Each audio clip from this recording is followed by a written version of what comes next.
Alrighty, so I've been sitting here for a while. By the way, thank y'all for those of you who were waiting for me. I appreciate it. But we have an update regarding the Chicago Street Course race for the Cup Series, and that being they're gonna try and get this thing started. According to Jim Utter, drivers been told to get to your cars, and they're gonna try to get this going by about 6:15 ish. Yeah, this is gonna be a shit show, but I'm excited for it.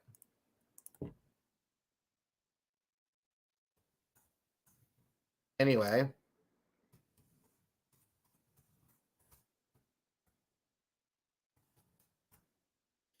So I'm posting the link around a little bit. Of course, with all of Twitter's issues, I think we're just gonna post like one tweet and then go from there. Usually I try to post it in a few places, but no. But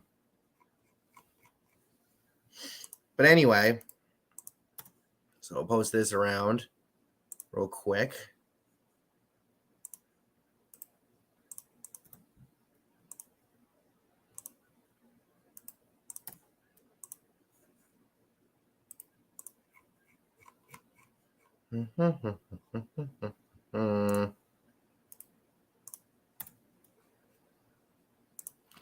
This is going to be a lot of fucking fun and also probably a shit show. In terms of racing in the rain.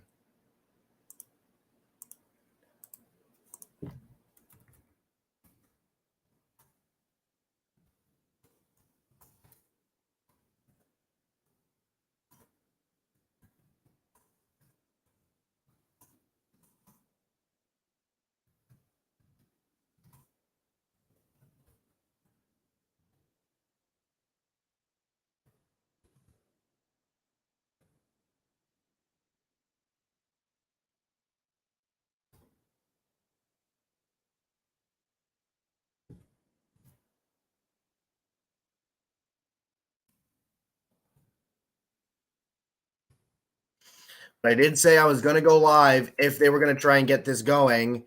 And it looks to me like they're going to try. Oh, hi, Justin Fields. Good to see you. They're going to try. So, yeah. This is either going to go really well. Well, considering it's in the rain, who knows? But, I mean, look, I'm not against the street course race. Let me say that much. I'm not against it whatsoever, to be quite honest with you, because I do like the fact that they're trying different things. I would temper talks about trying to add more of them in the future. Like, let's not. One is enough for right now. Like, we have to see how this one's going to do. Because once again, Mother Nature decides, you know what? I'm going to shit on you guys because you're trying to debut something. And I don't like that because I don't like you. It's legitimately insane. But yeah, so I'm not against the idea of running a street course. I think that's pretty cool. The track layout looks pretty neat. And that's the thing with the NASCAR fan base is that a lot of the fan base is either against change or they want to go back to certain things in certain places and go back to the way things used to be. In a way, it's like nobody knows exactly what they want, but everybody wants like everything. It's just nobody knows how to get to it. And again, like I said, I'm not against this. I think the idea of a street course in NASCAR is interesting. I get that some people hate it because it's like we already have enough road courses and we're not F1. The people constantly saying, "Oh, Chicago's a crime town." Shut the fuck up. Like, I know people, from what we know, at least one or two, there might have been a shitload more, broke in and got on the racetrack late last night illegally. But like that's an isolated incident. Nothing got torn up or anything like that. But again, it's just like we've seen this with Bristol Dirt. We've seen this with other tracks that they've debuted. Like Xfinity and trucks go by without a fucking hitch. And it's the Cup Series that always has issues with these debuting tracks. Always, always, always. And it's fucking insane. It is insane. It is ridiculous. And it is annoying as hell. But I want to see them pull this off. I really do. I want to see if these guys can get it done and pull this off. My guess is the race starts today. I wouldn't be surprised if it ends tomorrow. Like if they have to finish it tomorrow. And if they get going, basically, honestly, it feels like this is just going to be a race to halfway. If you can even get that far. The Xfinity race started yesterday rather, got stopped because of rain, postponed to this morning, and then got going again. And then that got called early because of rain. And then it's just been raining ever since. Oh boy. Y'all remember COTA 2021, right? Again, a debuting track on the Cup schedule. The day before, trucks and Xfinity were fine. But then the Cup race happens, and it's a rainy shit show. Now, obviously, in the couple years, the last 2 years, it has redeemed itself. But still, oh boy. I feel like this race might become that, but far more hilarious. All things considered. But yeah, let's see. They're going to try it. They're going to try. I mean, I'm pretty sure it's still raining, and if it's not, then it's either let up a lot or whatever. But yeah, no, this is going to be epic.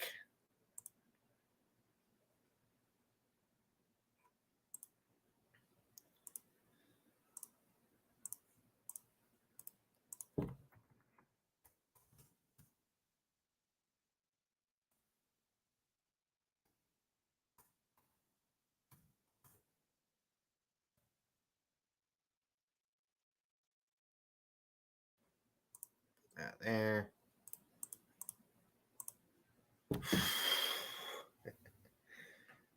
Oh my god, this is gonna be wild.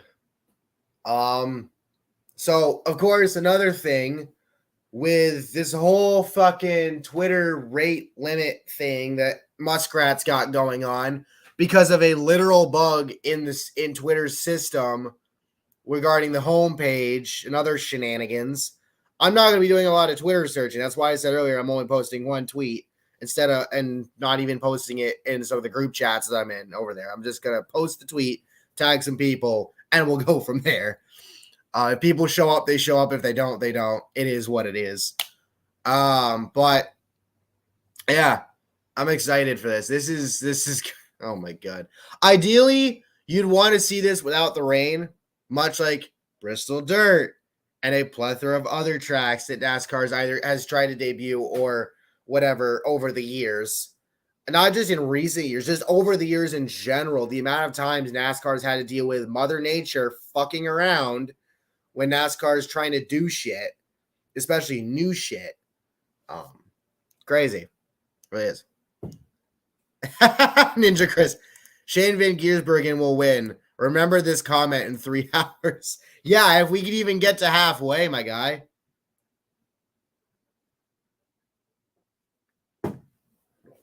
But yes, Shane Van Giersbergen of supercar fame over in the land down under, Australia and whatnot. He's in this race. He's actually starting third, which is cool.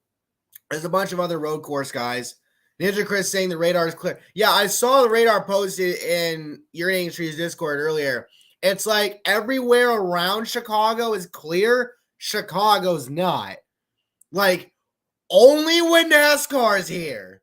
Literally, only when NASCAR's around does that happen. You could put a NASCAR race in the fucking Sahara Desert and it will fucking rain somehow. Legitimately. But yeah, so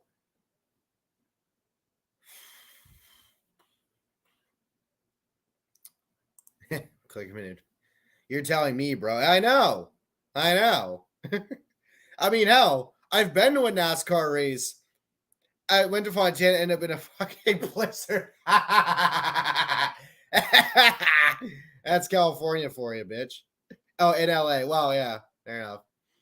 I mean, I have family down south that's dealt with snow down in fucking Georgia and shit. It's hilarious. But yeah, like I said before, I'm not against the street course, an idea of running a street course. And it was mentioned in the Tree Discord that basically it's for NASCAR running this race here in Chicago. It's a 3-year deal with with the second and third, if I'm reading correctly, being opt-ins if both NASCAR and the city of Chicago and whomever agree to do it. Now, of course, with a change in mayor, there were a lot of questions of, well, is this race going to get canned? Is it going to get canned in the future? They couldn't can this race now because of just logistics and also timing, because you would need like a load of times notice. So it will be interesting to see if they bring this race back next year. I mean, people have been saying the weekend in of itself has been a success, just that Mother Nature can't leave NASCAR alone. I hope they're running this. Yeah, again, Chris, I agree. I would like to see them run this again. Ideally, much like what we've seen with Bristol Dirt, for example, you'd rather want to see this without Mother Nature getting involved, because that's been Bristol Dirt's biggest problem, is Mother Nature cannot back the fuck off. Right? But yeah. So drivers are getting in their cars, they're around their cars. Oh boy. This is going to be fun as fuck. And also wild as fuck. Track dryers still out there. I mean, you know, you got some road course guys like Jensen Buttons doing the race. Jimmy Johnson was supposed to be in this race, though he had some family shit pop up this past week. Some tragic shit, actually. So obviously prayers out to him and all that. Yeah.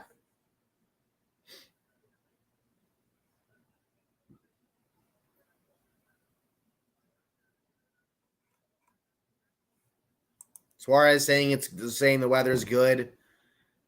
It almost, as people are saying in the Tree Discord, it almost looks like the rain has stopped. I mean it might have, but yeah, this is gonna be interesting. Like I said, oh boy. I mean, if they pull this off today, that'd be crazy. But I think the biggest thing with, if the Chicago street course is successful, which by all accounts it seemingly has been outside of the weather, I think in general, this may finally put to bed the idea of NASCAR going back to Chicagoland. And I know, a lot of people want NASCAR to go back to Chicagoland. I would personally like to see Chicagoland back on the Cup schedule. It's just not going to happen. I just don't think it's going to happen. NASCAR's moved on. I know there's a motocross or supercross thing that's going to be there sometime this year. And I think if that works out, then maybe they do more of that. Maybe they get some other stuff going there. But like Kentucky is another track that NASCAR left behind, and that's basically turned into a Ford parking lot. You think it will go down again? As in Chicago, as in the street course or Chicagoland? Because again, like, because here's the biggest thing is that when the Chicago street course was announced originally, it was announced taking away Road America's spot. Now, yes, Road America did get repaved. So that was partly the reason why it was taken off the schedule. But when you still have Texas on the fucking schedule, and you feel like if they just change something, Chicagoland, okay. But like with Road America, it was a pretty damn good race, all things considered. It's just NASCAR needs to utilize localized cautions more, which they're actually using for this race, which is insane. Of course, it's the first street course race that gets that when we've never had those on road courses. And when you look at a track as big as Road America is, and considering, all things considered, oh my God, look at Joey Logano with his glasses all fogged up. X Black Panda, sup? If you're new here, make sure to like, subscribe, and turn on post notifications so you don't miss out on future videos and streams. I'll tell you this much. With the whole rate limit bullshit going on with Twitter right now, when I post my videos, I may or may not actually post links to Twitter. I post them in some of the Discords that I'm in. I know, like with the Monster Jam rescoring videos, I post those to the Monster Jam subreddit, and I haven't been blocked yet, so I think they're okay with that. And whatnot. But yeah, I'm gonna just gonna try and limit myself with Twitter right now until this shit gets fixed or until the site completely crashes. Honestly, I may end up getting an Instagram at some point. I don't know. We'll see. If I do, I'll let you know. But yeah, that's gonna be interesting. So you got Shane Van Giersbergen from Supercars. He actually got interviewed earlier, and I guess said that he would like to run Indy on the oval. And that's another thing. I think with all of the chaos and the way that the Indy Roval has kind of been a shit show the last couple years. I mean, hell, was that the last year? No, it was the year before because it was the final year with the middle placement numbers in which like the curbs kept coming up and the S's and all this other shit. I mean, look, I think if you put the next gen cars on the Indy Oval, it's a litmus test to see how well they would run on that version of the track. Because if the next gen car is not good on the oval, and we already know how they are on the road course, you may have to make an argument that NASCAR might as well just leave Indy altogether. Well, not leave Indy altogether entirely, because you do have IRP for the Truck Series. Maybe you can run the Xfinity Series there. I'm not exactly sure you can run Cup there. But I do think Trucks is probably the best suited for that track. But yeah, so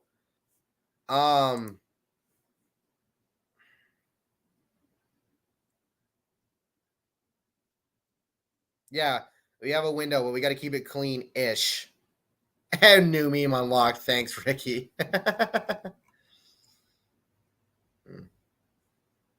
NASCAR drive the track so much as drive by stage 1. Yeah, that'd be another thing NASCAR would do.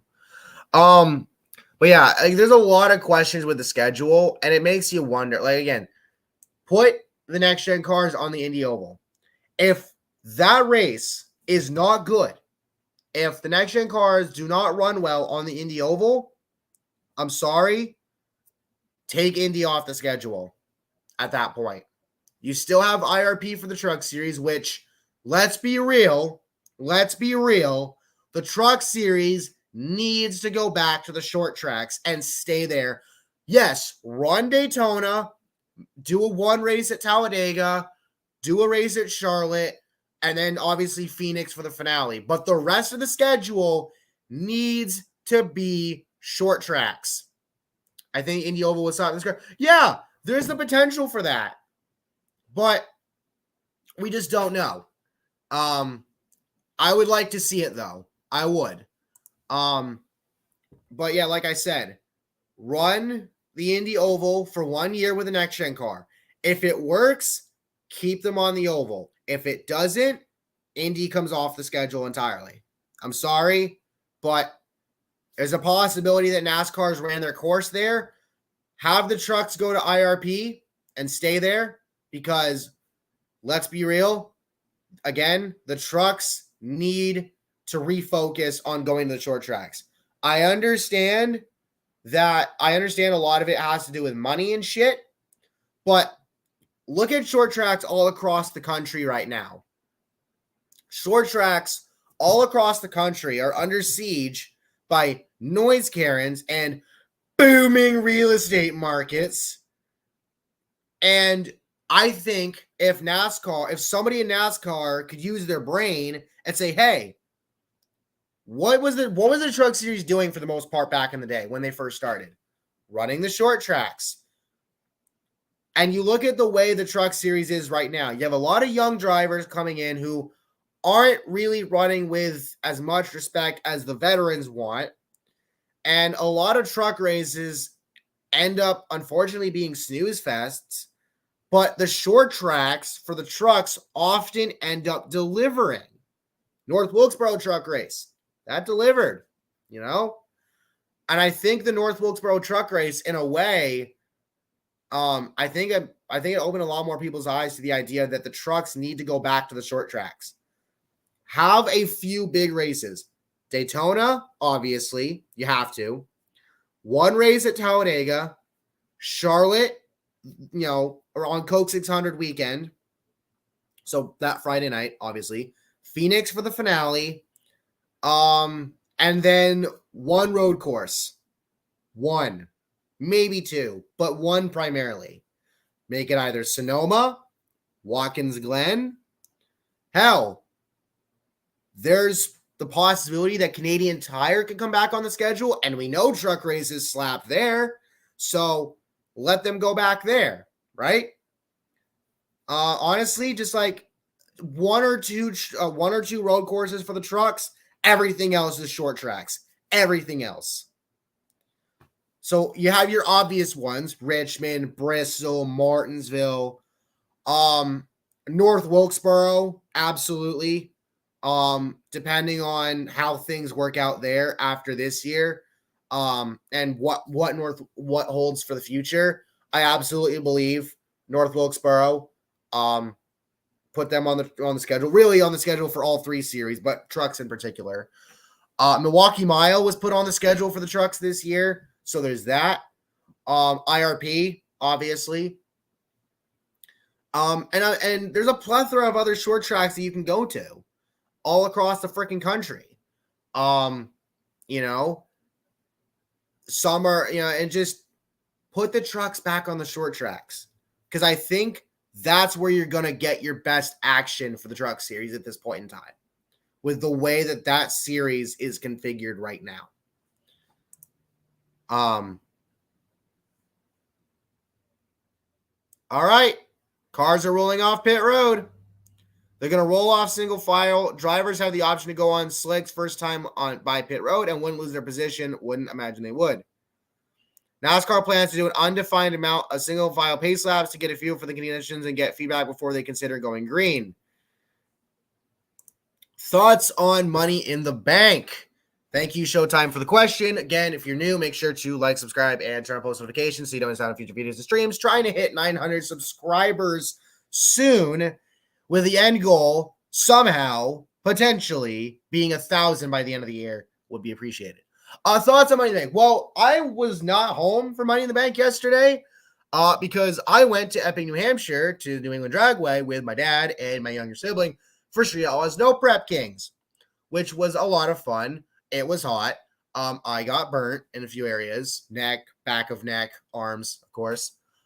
We were there for like 3 hours, give or take, before we left because younger sibling wasn't feeling it anymore, mostly because of the heat. I don't blame him.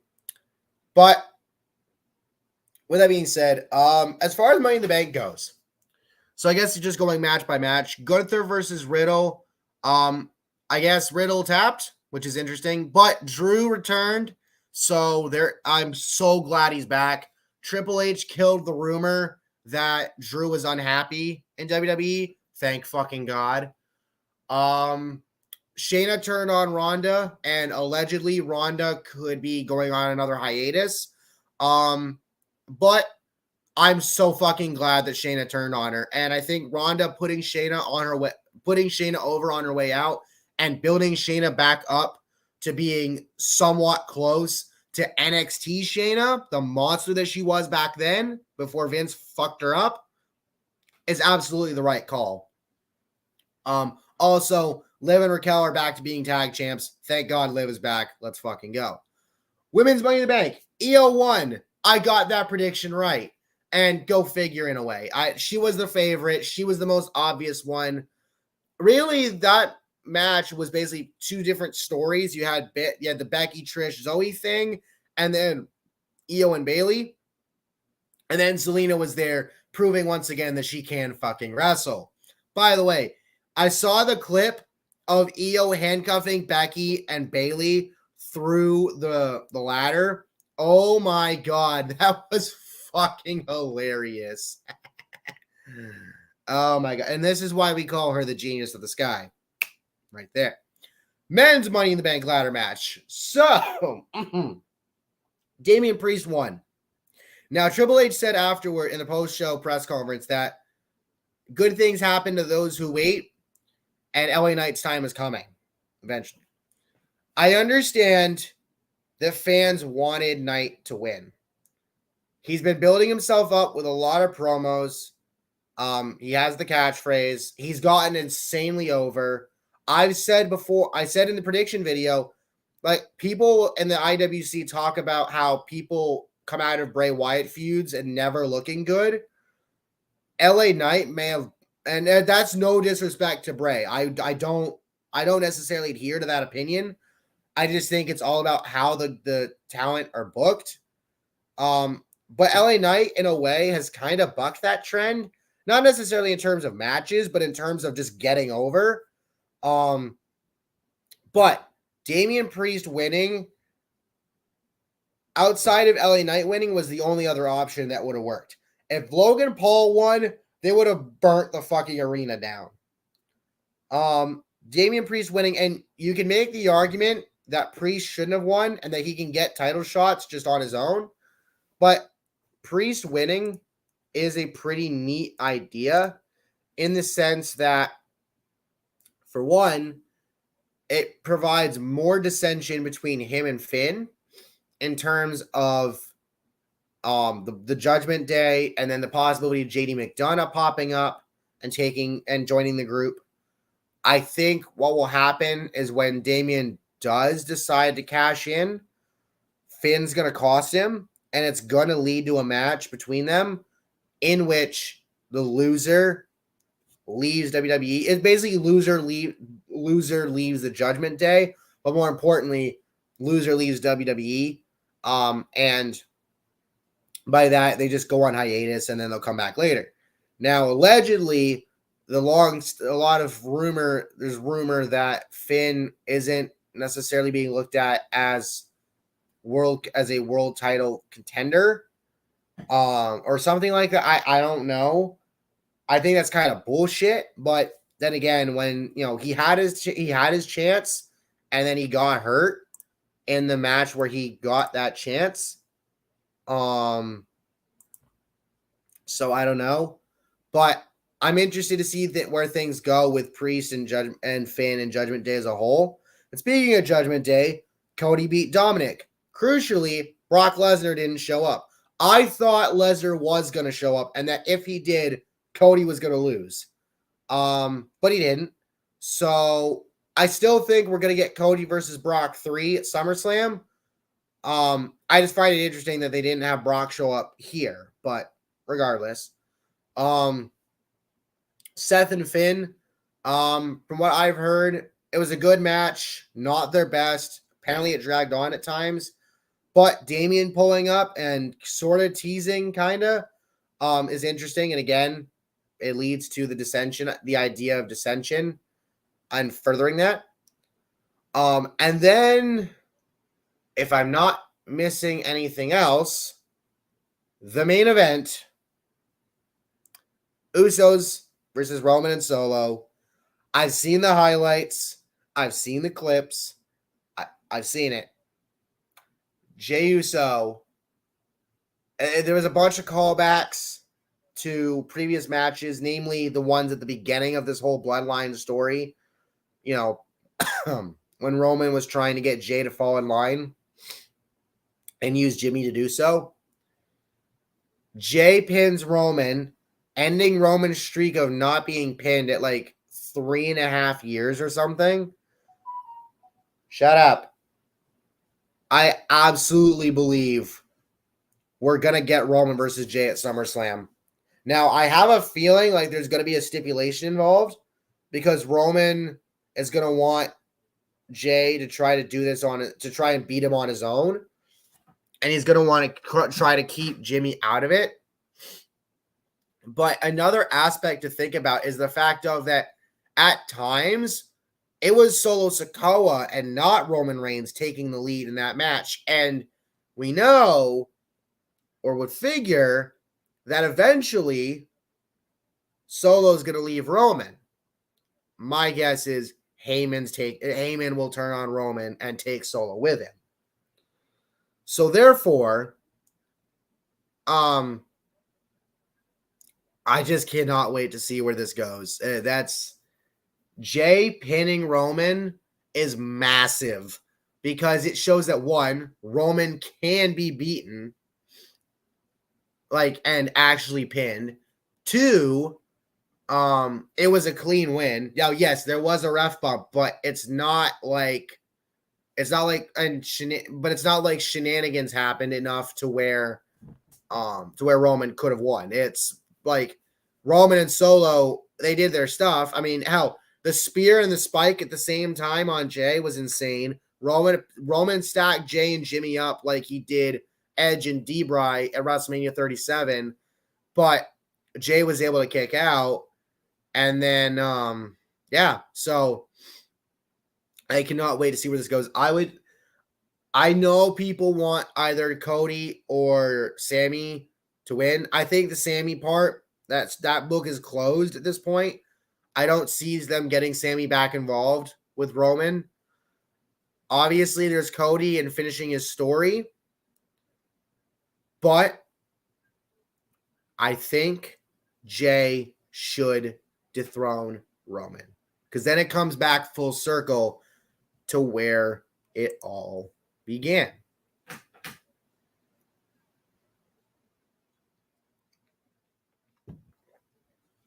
Oh, my throat's bothering me.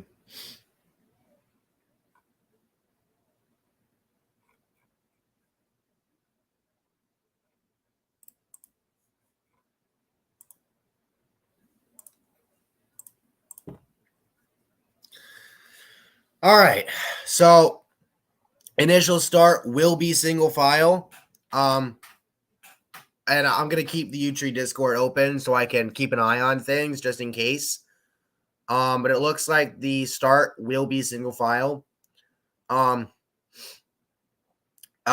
Quick thoughts. Last week, Ross Chastain got the win at Gateway. Massive win for him.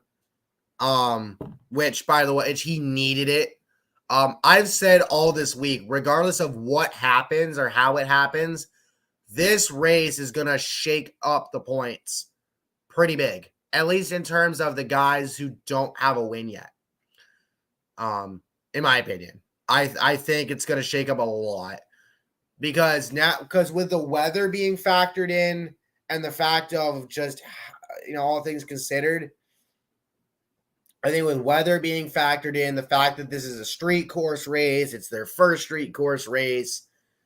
There's only a couple of guys in the field who have any sort of experience doing this sort of thing, that being Van Giersberg and Andy Lally, I think. Jensen Button. It's just going to be chaos. And I think when we get done with this, however long it takes, however many laps get done, whatever, it's going to be this race could very well change the trajectory for a lot of teams.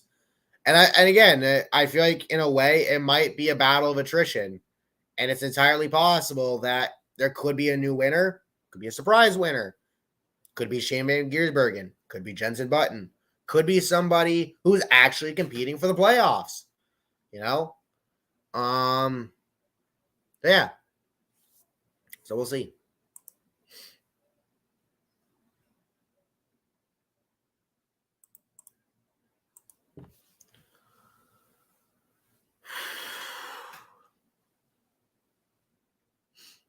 So they're saying one to go at the line. So going to commercial right now.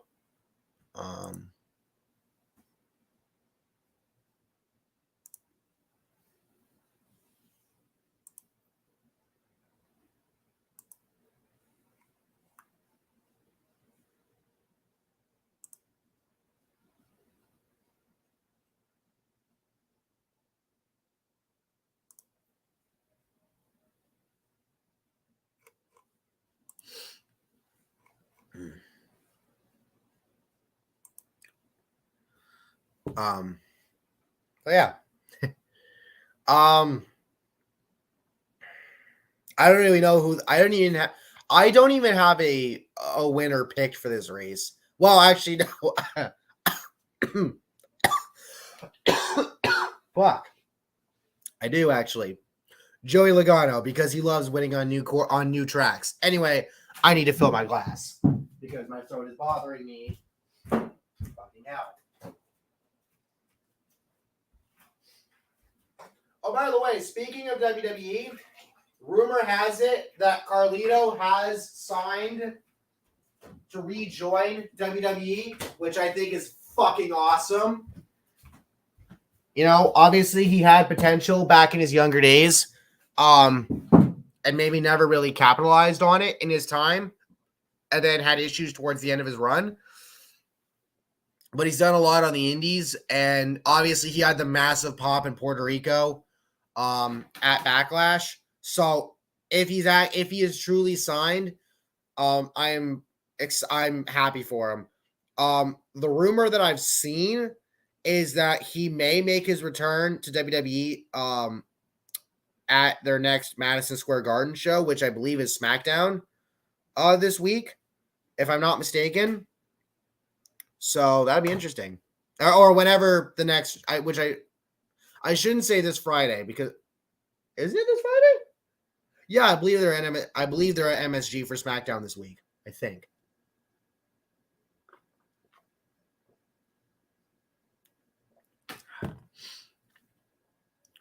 But anyway.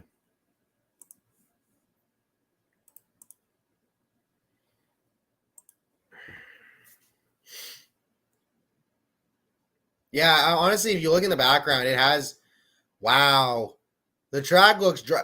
Bro, considering what this track was looking like before, they've dried the piss out of that. They've dried the piss out of that track, at least in spots.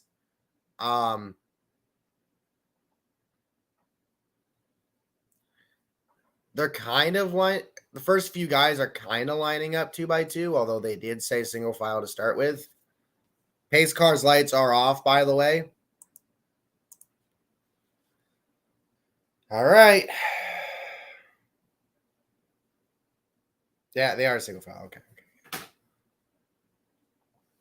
Oh, this is going to be a lot of fun to watch. Oh, boy.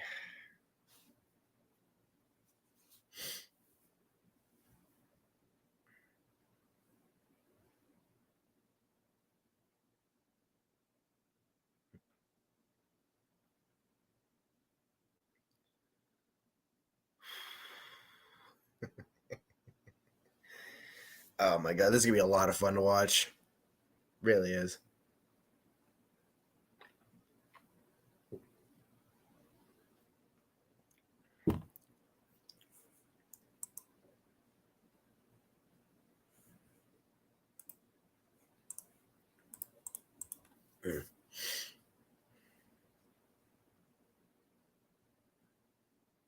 Yeah, it certainly looks like it stopped raining.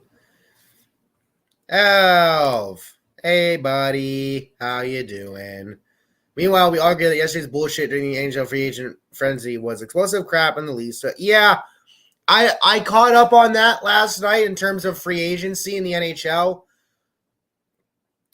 The Leafs lost a lot of guys, and also like the thought of like we thought at least one of the core four was going to get moved, and none of them have. So that means certain players with like no movements or no trade clauses or whatever that would have kicked that were supposed to kick in yesterday have kicked in. Oh boy, interesting, very interesting. I feel like a lot of the deals that have been done so far, a lot of them come with the fuck Canes with the right. I believe you mean the Predators because they got Shen and Ryan O'Reilly. And then Detroit got Justin Hall. See, Diego's the president. By the way, green flag on the Chicago street course. Holy shit. And Reddick's already battling Denny Hamlin for the lead. He's going to the corner. And Reddick, he's not completely clear yet. Hamlin's trying to battle back.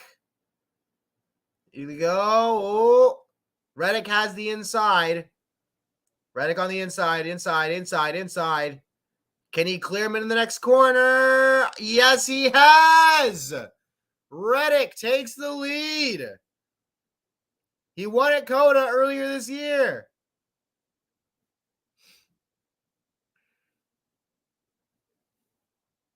All right. And Bell gets by Van Giersbergen for third. And Eric Almirola's already around. Well, bring it around, Eric. Bring it around. Where the fuck you? Oh shit! We got a couple of cars in a tire barrier. Gregson, Keselowski, and Eric Jones, both members of the Legacy Motor Club. Jones and Keselowski. Orlov contract is nuts. So is the goddamn Bunting deal. Yeah, there's a lot of deals that were pretty crazy. Anaheim got a couple of guys. Gudis and Killorn. Insane. But I think a lot of these deals are being made with the expectation of the cap going up next year. So, yeah, Eric just fucking lost it. Holy shit.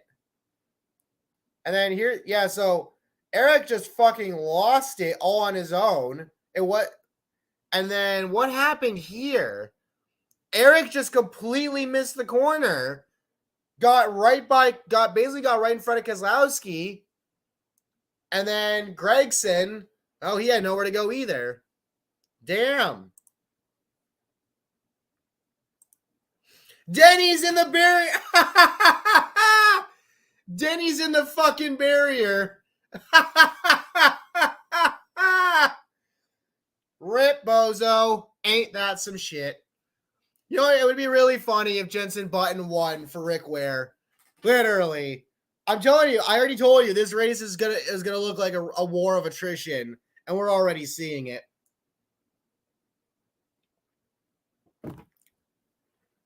Also, Sorokin, 8 for a total 66 mil. Well, he's one of the top goalies in the league.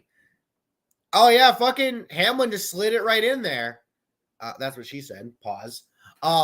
But yeah, with Sorokin, I mean, we know how Lou Lamoriello operates. Look at the Engvall deal.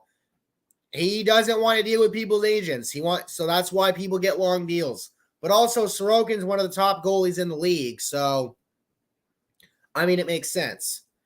Since you brought up the Leafs earlier, we picked up Tyler Bertuzzi, which is funny because Dago mentioned in his video yesterday about all the moves, like, he was skeptical that Bertuzzi would want to come here. Well, he's here. That looks like a Luongo deal, in my opinion. Yeah, well, I mean, all right. So all starts and restarts will be single file until further notice. From race control. I mean, Giersbergen trying to battle Bell for second. Reddick has built an almost 6-second lead already. Holy shit. Although, to be fair, that's partly because of Denny. Ooh, damn it. Shane almost tapped Bell in the ass. Pause.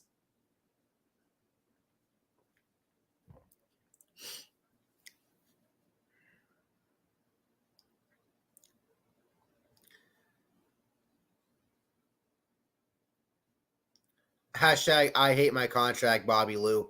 No, hashtag I hate Bobby Lou's contract, Vancouver and or Florida.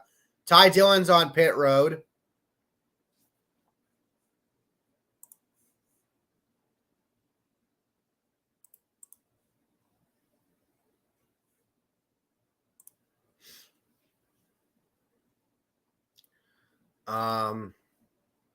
Anyway. So, yep, Van Giersbergen trying to chase Bell down. Oh, Kyle Busch deep into the tire barrier, and we have our first caution on lap 3. He is windshield. Meanwhile, USF got another rookie winning it for the week. Nice. Kyle Busch windshield deep into the tire barrier, and he cannot back out of it. So there's our first caution of the day. Now, I mentioned earlier that this race does have localized cautions. This is sure as hell not a localized caution because they have to literally pull Kyle's car out from underneath the tires. Ain't that some shit for Kyle Busch? So there you go. So let's see what happened here. So Kyle, oh shit, brakes. Wow, bro, look at the water spewing from the tires. Holy shit. Wow. Damn. Damn. So are they going to try and pull him out, or what are we doing here? I would think at least just back. It's like he just like sent it in there. Full 4-wheel slide straight on in there. I would so they're just going to I think they're just going to pull him out and then he should be able to continue, I think, theoretically.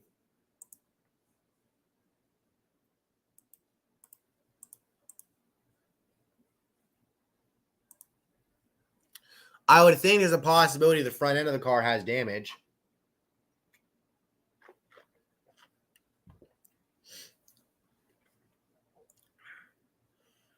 But this is what you were hoping not to see right now because as you don't want cautions early in the race if you're trying to at least make it to halfway.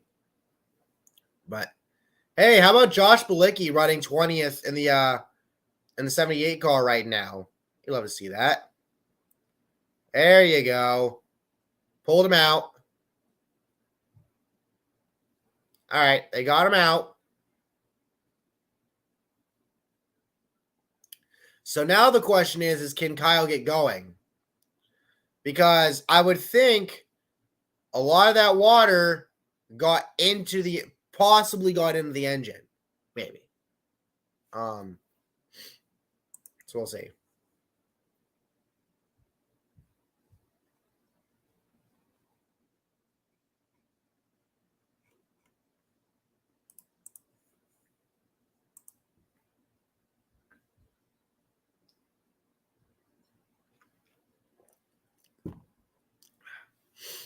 We are now on commercial break.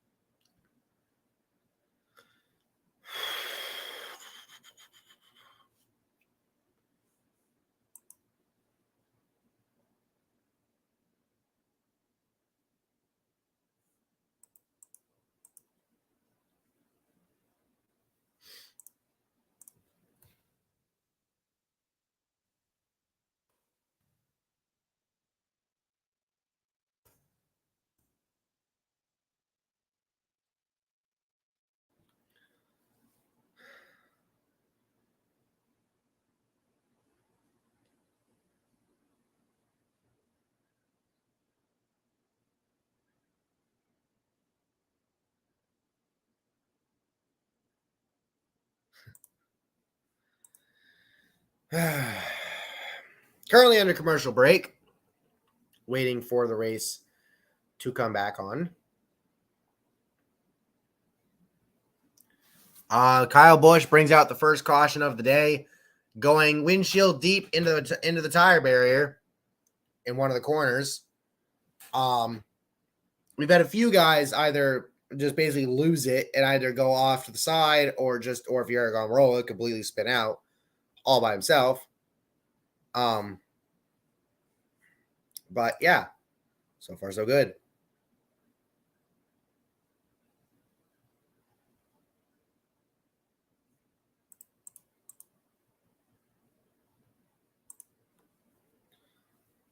Come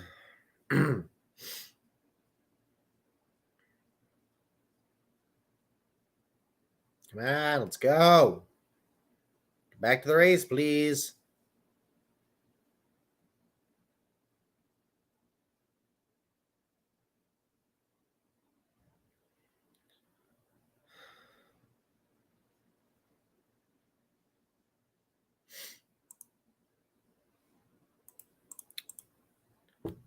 Tree servers saying pits are open.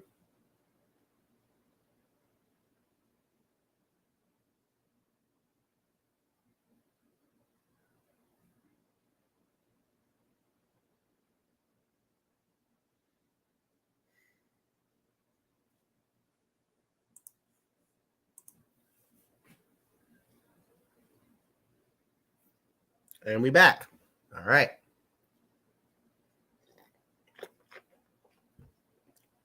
Hi, Dale. How you doing, Dale? Good to see you.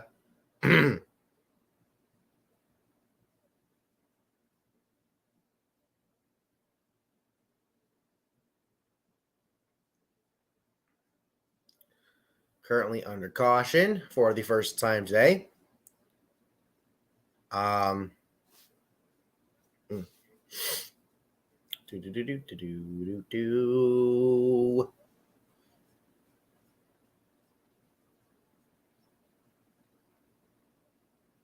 around the corner here. I apologize for a lot of the dead air. It's just that, watching them coming around the racetrack. Yep, Kyle. So Kyle's still going, but he's got a bunch of right front damage. As they show the replay again, he just slid it right in there hard. Yeesh. Damn, son. Yeet. Thank God for the tires and also the fact that the tires are kind of waterlogged.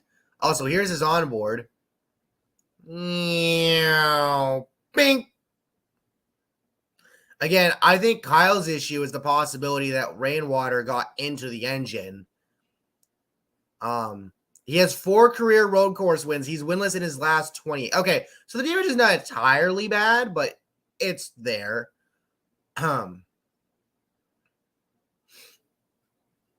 Jones has a little bit of damage from his little incident with Kozlowski and Gregson.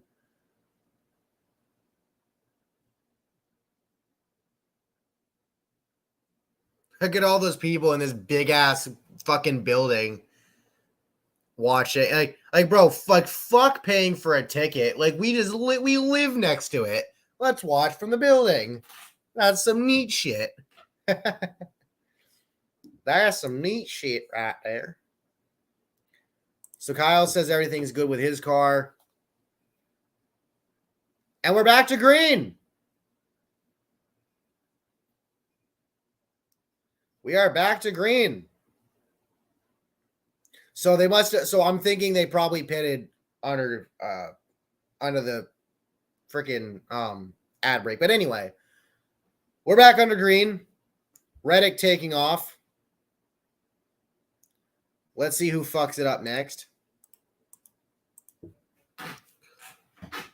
Reddick looking good so far. Honestly, I think he probably could win this. Considering how well he did at COTA, it wouldn't surprise me. But come on, I need more chaos. Please. Please. I need more chaos. Please. Please. Please.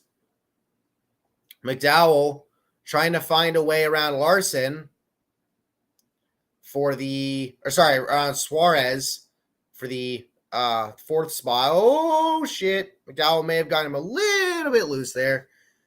Trying to pass him to his left. Suarez having the bottom, though, helps him out. Logano not right there behind him, along with Larson and Truex Jr. Reddick already up to a 1 second lead, give or take. About a 1 second lead, give or take. Suarez still trying to fend off McDowell here.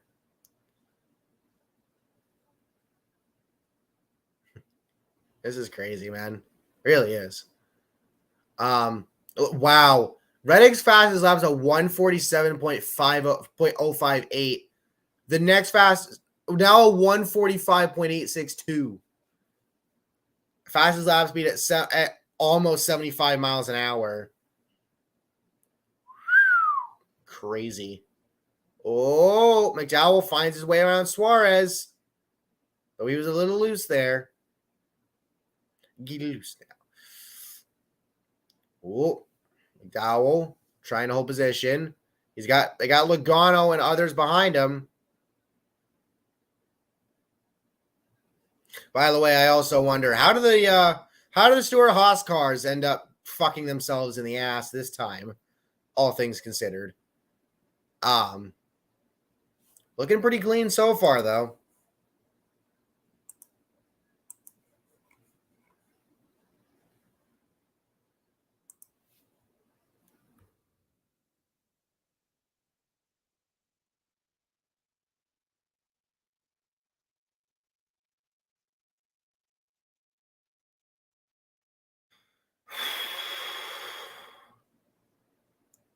Reddick.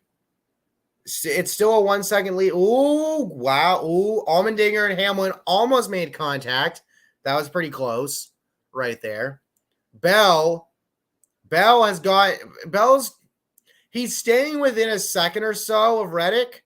So Reddick hasn't really been able to pull away this time, but I think he was only pulled away last time because of the fact of that Hamlin fucking binned it for a few seconds.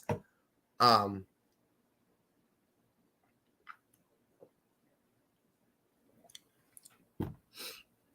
think Giersberg about 2.5 to 3 seconds back of the lead at this point in time.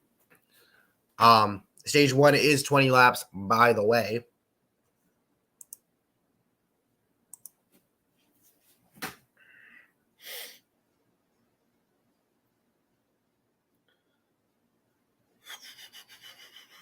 It's just surreal. It really is just surreal that they're doing this in general.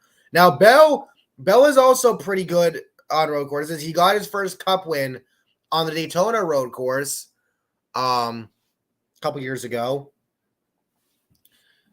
So there's that to keep in mind as well. He's just pretty good at a lot of tracks. So he's trying to reel in Reddick here with Van Giersbergen back in third.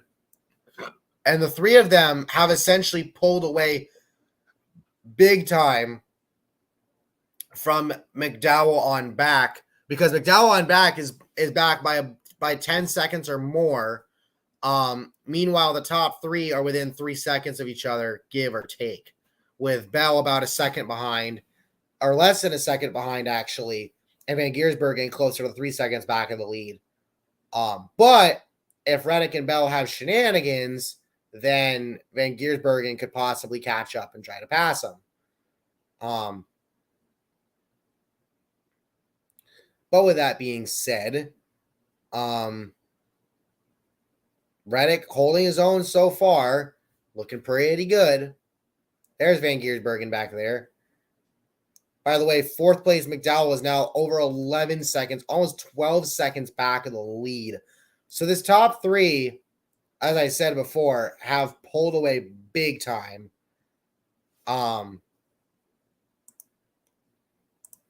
Doesn't look like any more shenanigans happening at the moment, but I would imagine somebody's going to bin it at some point.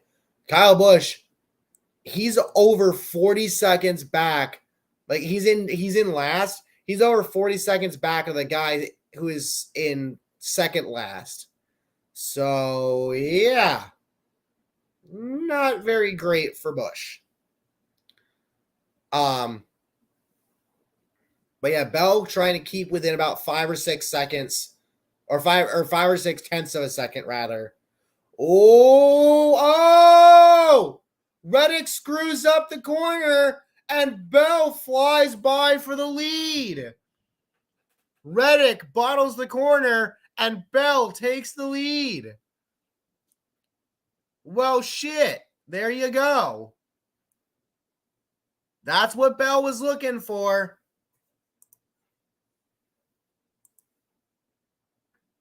5 career Cup Series wins, 2 of them on road courses.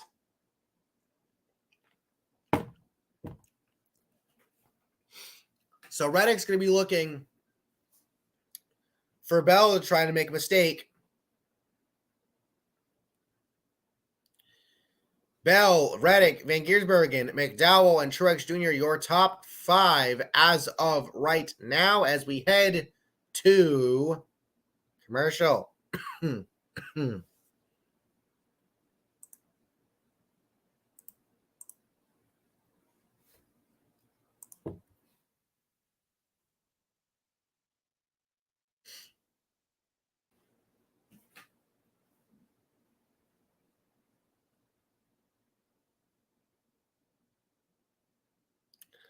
So currently under commercial right now. Oh hey, it's an Apple Mid ad. Lol.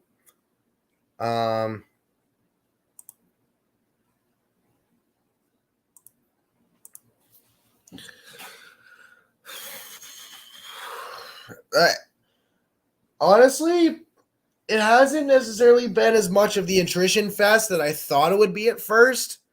Obviously, I think if it starts raining again, starts raining more, I definitely think that it could get back to that, but that just depends on what Mother Nature wants to do. Either it's going to rain again later, which I think it will, or Mother Nature will leave NASCAR alone for the rest of the day. And somebody from the Tree Discord just said Todd Gilliland went around. So Todd Gilliland goes for a spin. I'm sure we will see that on the broadcast because when we get back to the broadcast, because unlike Fox, NBC actually shows shit that we missed. This is why NBC is better. Just saying. Anyway.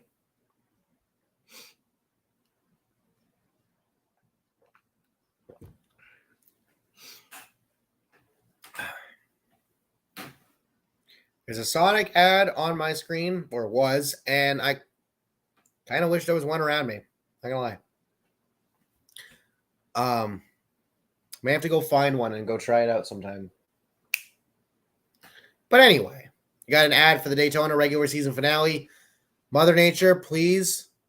Like, we like chaos, but last year was a little too much chaos. Can we not? The Wawa 250. Anyway, back to the broadcast. We back. Oh, God. Even with the rate limits, Darian still finds a way to jinx. Possibly. Jensen Button decided to put SHR on his back today.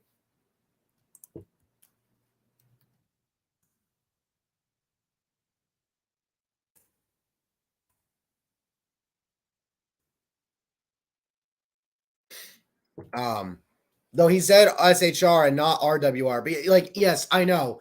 Rick Ware and Suraj did it working around, but yeah. See? And this is what oh shit. Bowman and LaJoy made contact. Right there. Okay. Ooh, okay. Bowman, what are you doing there, bud? That's not great.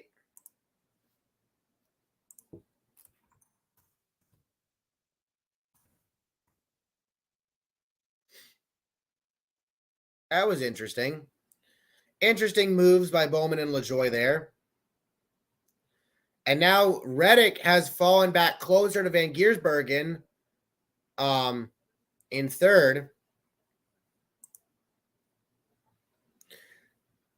It does kind of look like the skies are clearing. So, hey, maybe NASCAR gets this in today. Who knows? But then again, let's not say anything because then Mother Nature will jinx all of us, or we will jinx them. One of the two. Anyway, Bell has about a 3-second lead on Reddick. Van Giersbergen about 7 seconds back of Reddick for the second spot.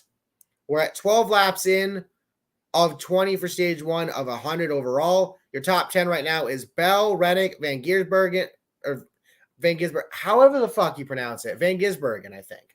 McDowell, Truex Jr., Suarez, Larson, Button, Allmendinger, and Gibbs. Logano, Busher, Hamlin, LaJoie, Bowman, Briscoe, Priest, Dillon. I was like your top 18 or so. They pulled up Van Gisbergen's RPM and stuff, so I couldn't see it. See, if I could play this in a video game, I would totally fuck it up because one, I'm not usually good at road courses. And street courses, oh boy.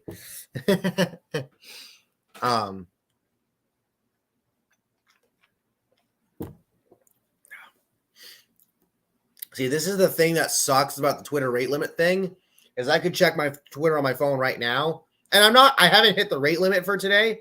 Oh, hold up. Caution. Caution for Gragson. Caution for Noah Gragson, who's put it into a tire barrier. And in fact, he's actually lucky he didn't hit, because he caught the tire barrier before he could hit the wall. So we have our second caution of the day here on lap 13. Excuse me.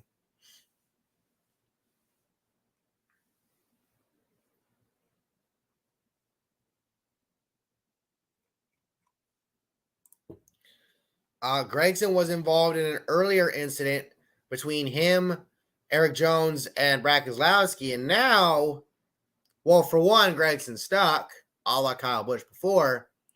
But the question is, when they pull him out, will he be able to continue?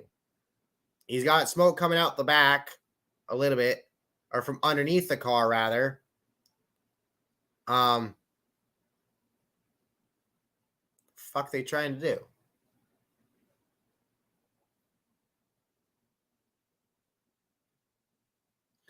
So let's see what happened here.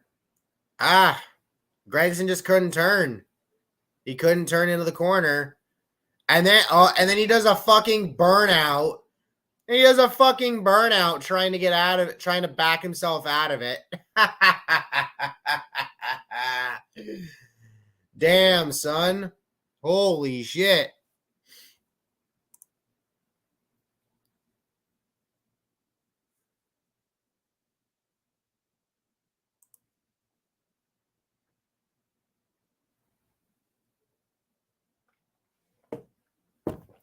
Anyway.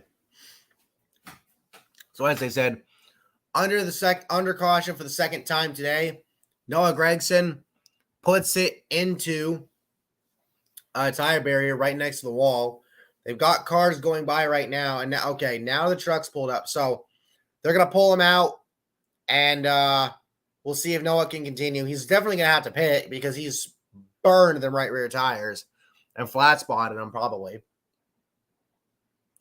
The Baconator, shaking Baconate, yeah. Pull him out. There you go. All right, they got him out. Good job, boys.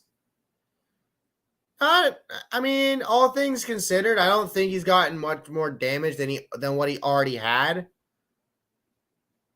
And there goes Kyle Busch. And now off goes Gragson. Cool.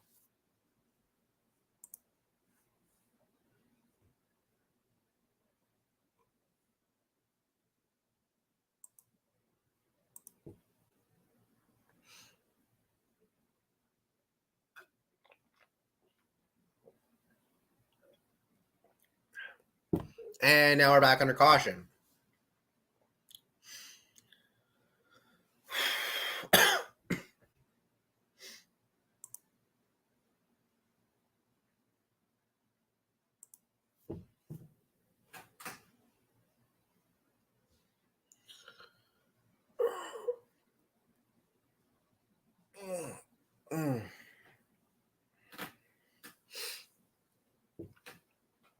Anyway, currently under commercial.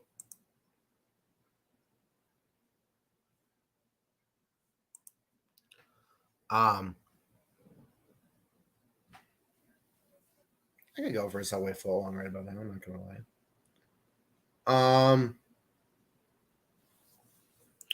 So anywho, let me check some things real quick while we are under caution.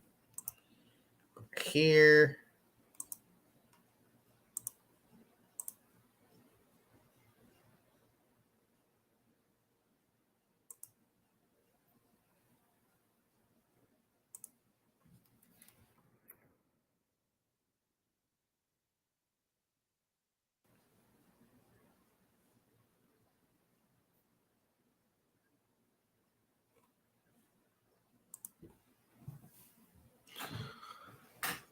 Yesterday actually was the Monster Jam World Finals.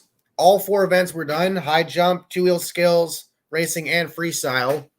From what I'd seen, high jump was good, 2-wheel skills was trash, but that largely had to do with the fact of that Monster Jam had to deal with rain in Nashville. For or whatever, but track crews were able to fix shit enough, with the track and all that other stuff. Racing apparently was really good. And then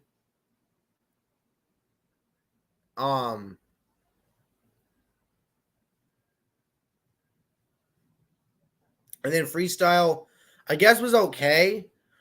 Tristan England won racing, and freestyle went to Colt Stevens. Although I've seen some people say that Colt, he won, but could have gone to somebody else. Of course, as you guys know, I have the Monster Jam World Finals freestyle rescoring series that I've been doing.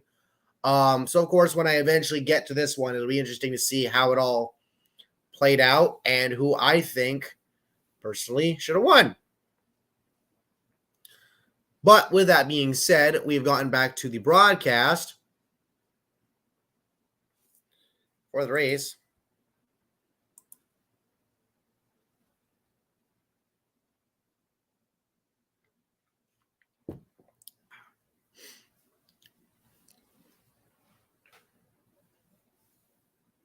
We got some cars on pit road here. It is late in stage 1 after all, so teams probably changing to some new tires, considering the changing in track conditions. Yeah.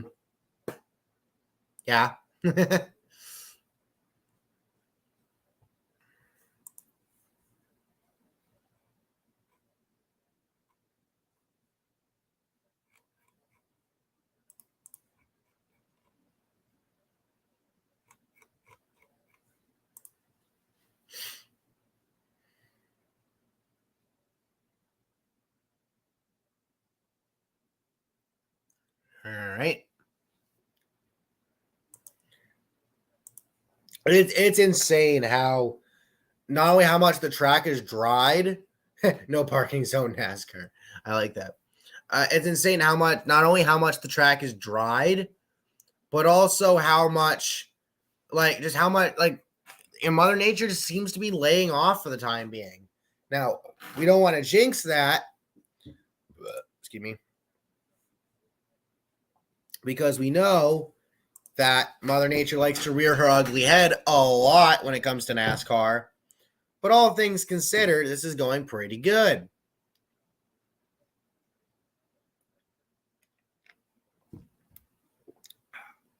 Now, what'll be interesting is when we get to the final lap of stage 1 and of stage 2, if we get that far, it's going to be interesting to see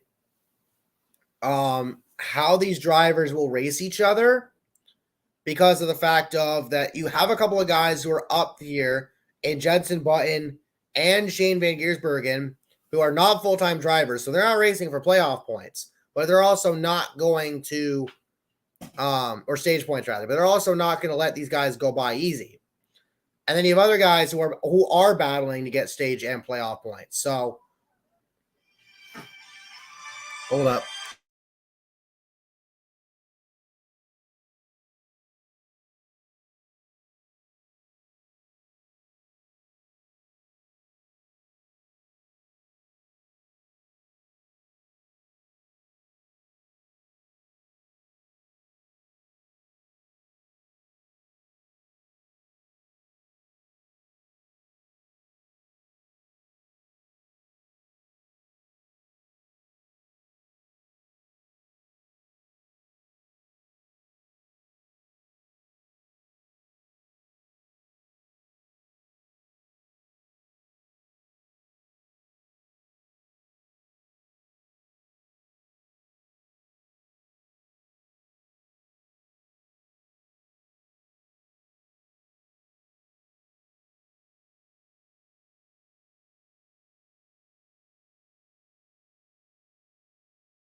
We back. Girlfriend called, so I had to mute. Anyway, we back. Race is green again. We're on lap 17. I apologize. It doesn't look like I missed a ton. So yeah. Apologies for that. But then again, it's my girlfriend. So of course I'm gonna respond because, you know. So yeah. Anyway.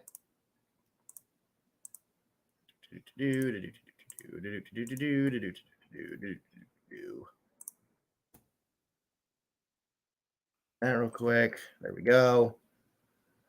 So anyway, Bell has about a 1 second lead on Reddick right now.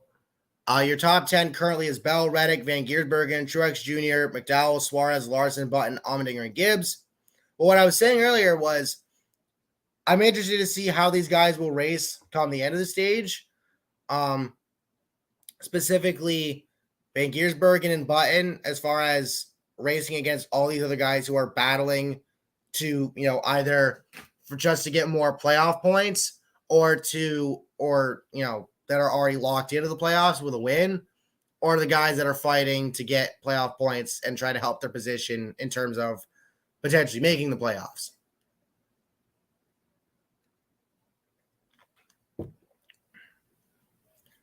And Billy's here. Yeah. Up. Nothing much. I'm not in my usual. Mic up. I don't have my fucking. Wait a minute. No, that's my bad. I got to turn the. I forget how low the volume is on my laptop. It's when it's at a low volume. Well, that and I don't have my headphones on, so. Sounds like a skill issue. Everything at this point is a fucking skill issue. No shit. Anyway. In case if you haven't tell, I'm not even in my usual humble abode. You're echoing, and where the fuck are you? Panama City Beach. In Panama? Florida. Gotcha. Tennessee man lost in a sea of Florida men. Have fun. Don't come when you come back home. Try not to bring back too much crazy. All right. Then again, with you, no promises. Well, just don't get drunk and end up in jail. All right. That's not that's never the plan. Yeah, well. That and I'm just so freaking tired. I can see that. Like yesterday, I went to the Walmart. Holy fucking shit! That place was. It was like fucking Blaney with issues. By the way, we gone side by side. Blaney had an issue. It was let some people go by before he could continue. Sorry about that. It's like how all like the cattle gathered together in the farmhouse, like just it was packing. And if I had to work there, I would just be like, okay, here's my vest. See you, bye. Okay, where the fuck are you going with that? Just basically like, holy shit, this place is fucking packed, busy as crap. Oh, the beach? Yeah, the Walmart. Oh, the Walmart. Oh, okay. Fair enough. And the plan was to go to the fucking liquor store, but I'm just like, yeah, never mind. because here's the thing, Walmart has like a separate section for liquor and stuff. Yeah, they could have it in Florida and Kentucky, but not in freaking Tennessee. Rip. Oh well, I have my flasks. Like I said, don't get too drunk and end up in jail. All right. Anyway, 2 to go here in stage 1. Bell's still out in front. Van Giersbergen trying to get around Reddick for a second. So like I said, if drivers can catch each other coming down to this white flag lap, it's going to be interesting to see who can battle who, as we are on the final lap of stage 1, who can battle who to get these stage points. But Bell with a solid lead over over Reddick and Van Giersbergen. Van Giersbergen holding his own up here at the front, obviously, considering the fact of that he is a supercars driver, so he knows how to run street courses. Well, street courses and, long ass courses that are, made, road courses that are on the street. But are also like actual road courses in a way, kind of. Mount Panorama, anyone? Anyway, so let's see here. To go back to full screen for this final lap, or for the remainder of this final lap, I should say. Bell, Reddick, Van Giersbergen, Truex Jr., McDowell, Suarez, Larson, Allmendinger, Gibbs, and Button, your top 10 as of right now. Let's see. Blaney's on pit road, so that'll probably be a penalty going into into stage 2 for pitting in the final 2 laps of the stage. Also, Kozlowski fell back somehow, so I'm guessing he had an issue. And Christopher Bell takes stage 1 of the Chicago street course. Yeah, this is kind of a horrible idea. Shut up, Billy. Ryan Blaney says his alignment is off and his right front is killed. No, not the stream, just the Chicago street course. No. Well, look, again, I said this earlier. I have nothing against the street course. Yeah. As if a few guys pulled off on pit road at the end of the stage. Bowman, LaChoy, and Briscoe. Alan, I will say this. I would only allow it if it's like a one and done thing. See, no. So, okay. Here's the thing. Again, like I said, I have nothing against it. I like the idea of trying something different. Of course, Mother Nature had to fuck with it because Mother Nature cannot leave NASCAR alone. It's the El Nino, man. The fucking El Nino. But it's been a pretty good race so far. It just takes some getting used to because for anybody who hasn't really watched this sort of thing before, so it's different.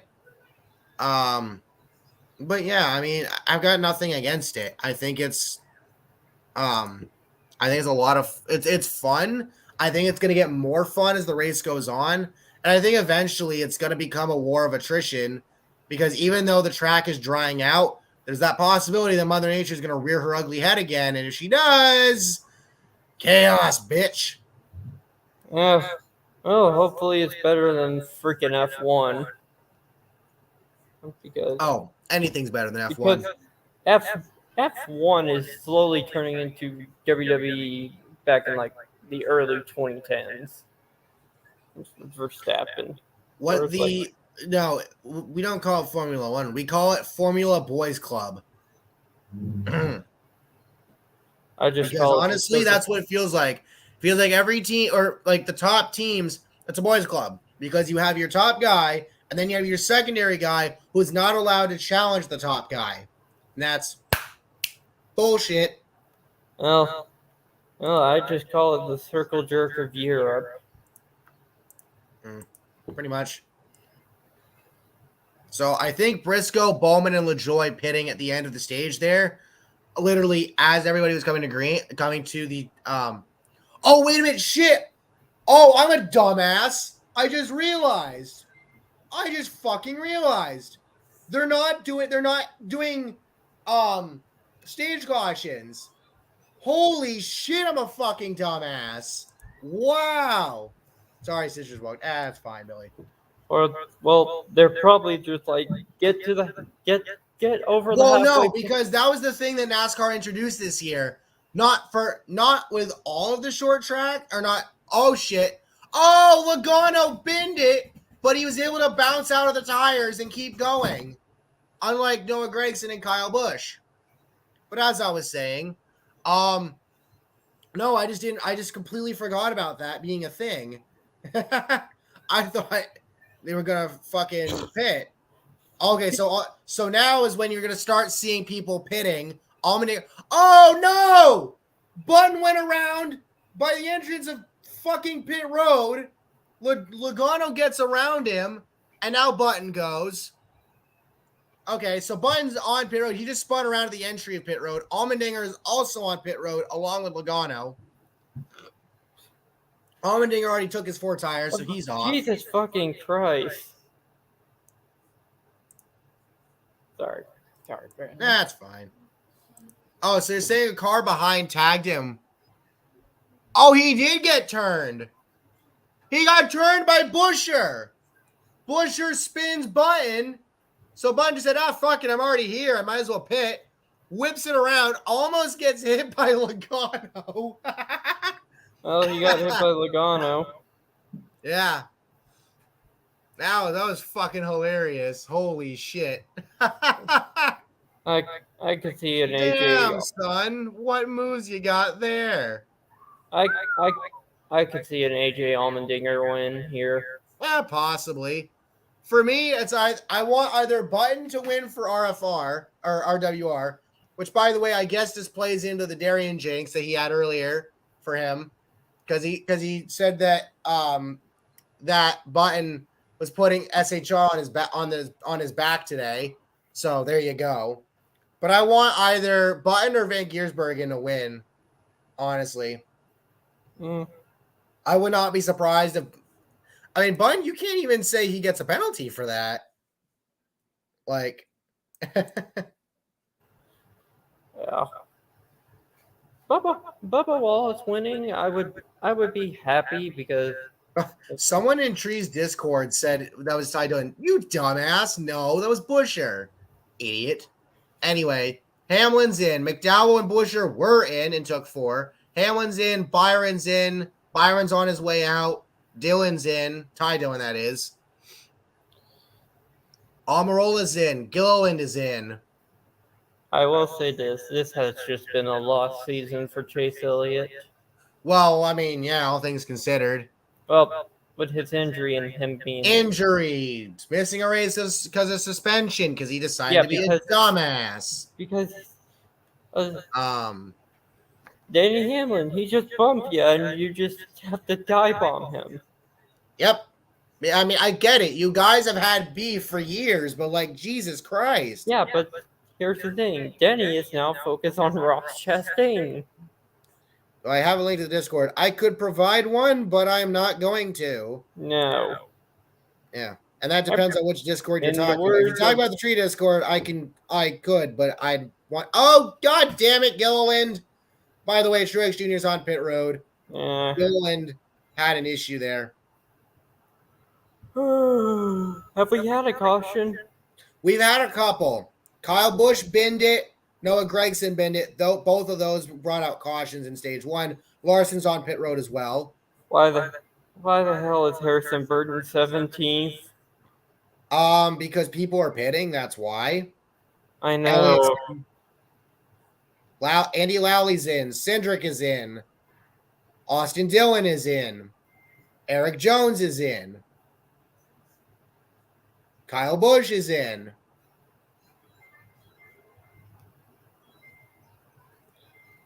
There's oh shit. So did that just happen, or was that what had happened to Blaney earlier? I think that's the replay of what had happened to Blaney earlier that caused him to slow up. So he missed so that was the tire barrier that Gragson had hit. Oh. Yeah, that was Gragson had hit that tire barrier. Keselowski's in, by the way, and had gotten stuck. Blaney just missed it. Rip in the asshole. He hit the wall.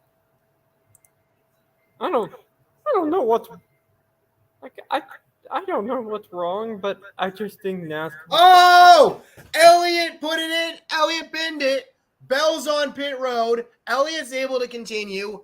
Reddick's also on pit road. So now Van Giersbergen will take over the lead.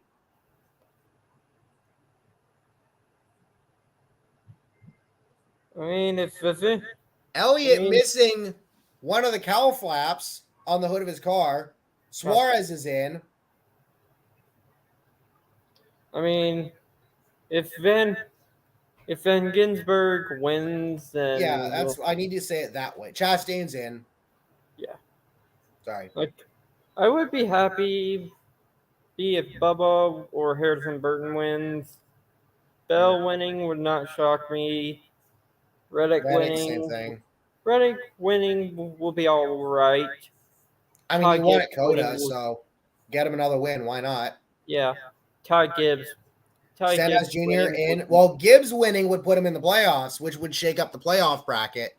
that and makes NASCAR fans salty because they hate him. Yeah, well, he hasn't. Has he even done anything this year? Like anything stupid yet? Well, he's still young. I know, but still, I don't really think anybody predicted him to win. I mean, people probably have him predicted to get at least one win this year, but like, that's the thing. Like Briscoe didn't get a win in his first year, coming off a monstrous Xfinity season. Granted, SHR has been falling off a fucking cliff, so don't put too much stock in that. And now Van Giersbergen is in.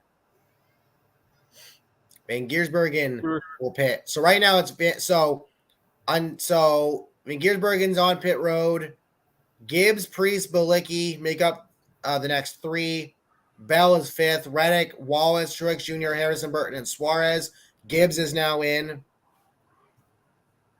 So basically, Stuart Haas has hit the death triangle known as fucking Talladega in the catch. I mean, the thing is that Harvick's Priest is in now.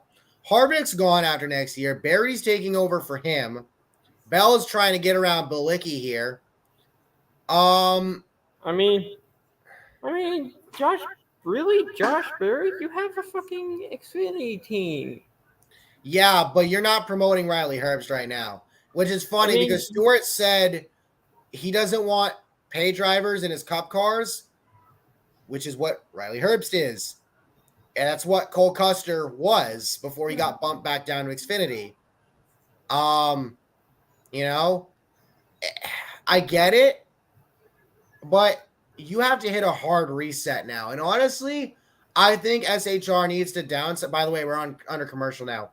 SHR needs to downsize down to three cars. And Almirola's car is the one that has to go.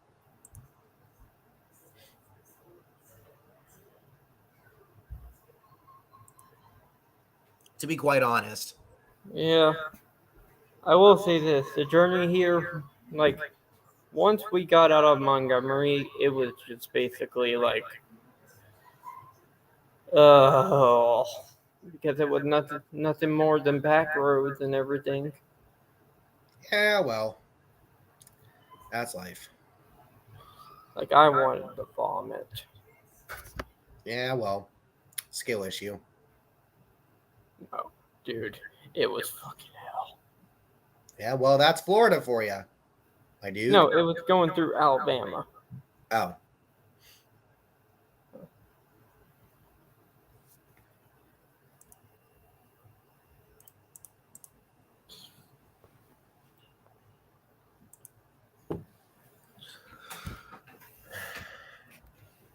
Like, I still, like, we're all waiting until, like, a car in a Talladega race where the car just basically hits into the catch fence over the death triangle. Like, Spit it out. I'm trying. I know. With SHR, I just don't like you again. Like I said, you need to hit a hard reset. I think you need to downsize to three cars, and it's Almirola's car that has to go. Like, no disrespect. Like, I get that he gets shitted on right now, but like people made the argument like he's just he had 43 equipment, which was mid, and then when he left them and ended up here, he had maybe one good season with good equipment before SHR. Yeah. Before SHR fell off a map. Relatively speaking. If you still want to keep the 10 car, you just have to get rid of the 41 and everything. Yeah, but I don't think you get rid of the 41 because you just gave Priest that car, and I don't think you fuck him over after 1 year. That's not fair to him. What in the fuck is Gregson wearing? What the? He's got hat, shirt, and shorts, all with bacon all over it. Oh my god! You know, I'd actually wear that. Not gonna lie, that he has the bacon drip. I will admit. By the way, did you watch Money in the Bank? No, because I was in Epping, New Hampshire yesterday afternoon for some cars going fast. So Drag racing. well, Australia has no prep kings, so kind of, yeah. I In a mean, way. it was a So anyway, decent. Wallace is on pit road, as are Burton and Harvick. Bell is in the lead. Van Giersberg in second. Reddick third. I think part of this might just come down to pit strategy, but also chaos.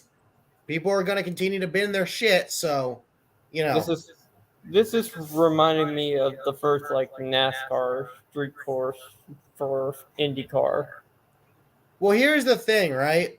I thought if it was going to rain in any way, shape, or capacity during this race, it was going to provide a war of attrition, and it stopped raining. Like like Mother Nature said, "Fine, I'll let you race." Although I think she may end up rearing her ugly head again later, but we'll see. Right now, your top 10 is Bell, Van Gisberg.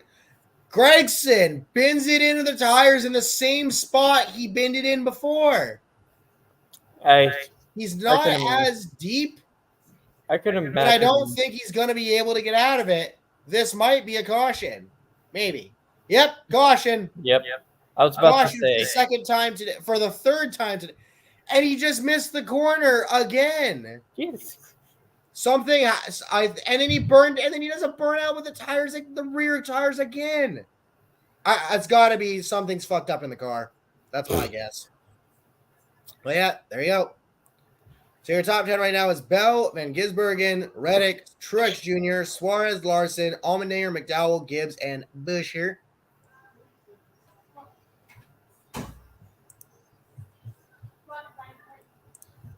Sure.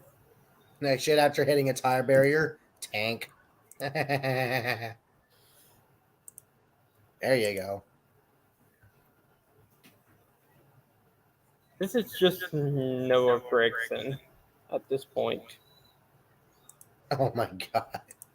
Get the fuck out, bruh. I mean, all right, I get the meme, but like, man, why you gotta do my guy like that? It's I don't know. It wasn't me. It was somebody else from the parking lot Discord server. Yeah, that sounds about right. Yeah, for Fantasy NASCAR. Yeah.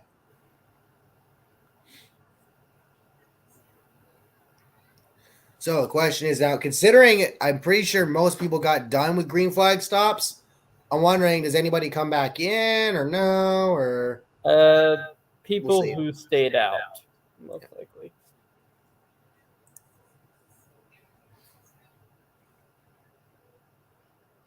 So SVG to pit road, but credited with leading lap 25 of 100 in his NASCAR Cup Series debut.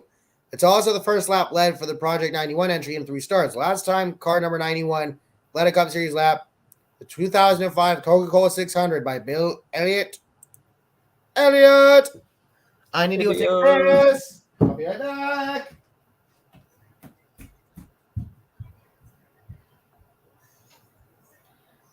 Well,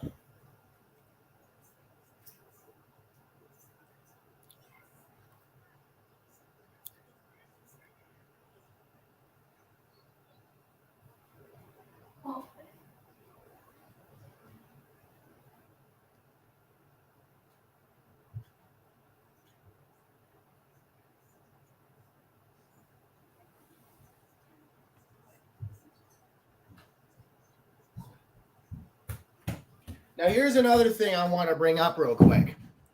It is because Chicago is in Central Time. It's 7:39 Eastern. It's 6:39 Central. yeah, which I'm in Central Time as well. How? You're in Florida. I'm in the Panhandle of Florida. Your point is? Basically, it's a cutoff. There's a cutoff. You know how like most of Indiana is on the Eastern time zone, except for two separate parts. Okay, so wait a minute. Are you in this? So you're in the side that's the ass portion of Alabama, right? Uh, If that's where Panama City is, then yes, you're in Central Time. yeah.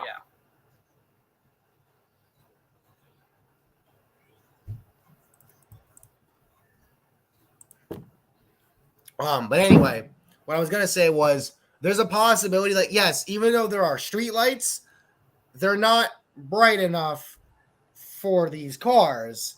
So I'm wondering, will NASCAR at least try to get this to halfway, which is the end of stage 2, essentially, and then call it from there due to darkness? Possibly. Yeah, that's the most likely option. Or if they get to the end of stage 2 and feel like they can continue, then they proceed to continue for as long as they can. But yeah, for right now, it's clear up. And again, the race has been pretty solid so far. I'm waiting for a big chaos moment to happen. Oh, hey, hi there, Soldier Field. How does it feel getting replaced soon? Haha. But yeah, no. Um, all things considered, I think this has been a pretty good race so far. I'm waiting. I'm waiting for a big chaos moment to happen where we just get a big fucking crash. But that's the thing. Like I said before the show or beforehand, my feeling was again, if it continues to rain, there's a chance that this ends up being like COTA 2021, where Mother Nature decided to downpour on the racetrack and cause a complete shit show. Luckily, COTA has redeemed itself. Well, then again, NASCAR decided to put COTA in 2021 during the wet season for Austin. Yeah, but that's the thing. Now it doesn't matter what time of the year you do it. When NASCAR is around, there's always a chance of weather, especially these days for some reason. I mean, it's you have a 15% chance of rain, and it's mainly going to be cloudy.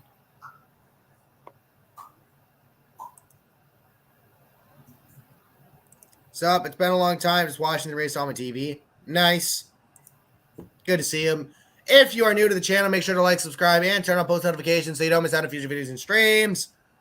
Would be appreciated, especially with this whole Twitter rate limit bullshit that's going on because of the muskrat. Dude, at this point, Elon Musk is just having a dick measuring contest with Mark Zuckerberg. Well, I mean, allegedly Muskrat ain't paying bills for Twitter. Also, apparently the reason why the rate limit thing has been introduced is a bug within Twitter's system in relation to requests being sent to like the homepage and whatever the fuck. Muskrat saying that it's related to like data farming and all this other. I don't fucking know. I don't fucking care. I want Musk away from Twitter. Please. I may end up making an Instagram at this rate. You know, I might just do that, literally. Yeah, I will say this: out of all the social medias, not counting YouTube, Instagram, it's like the lesser of the evils.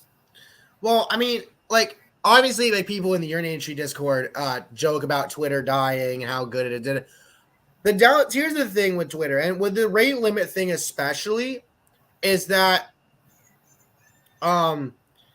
it hurts indie talent, wrestlers, artists, musicians, developers, etc., etc., etc., because that's where a lot of work gets done. It's where a lot of exposure happens. It's where you jump in the DMs and you get your shit booked. Losing that is like, yes, you have Instagram DMs, Facebook, but like Twitter is the place for that. And aside from emails, of course. And now, if you lose that, I mean, it's a fucky situation.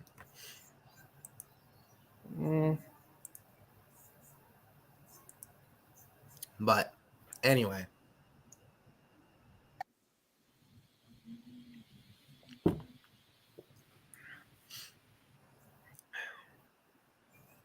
Yeah, Eric Jones. Yeah, Gregson's not the only one to have issues for Legacy Motor Club.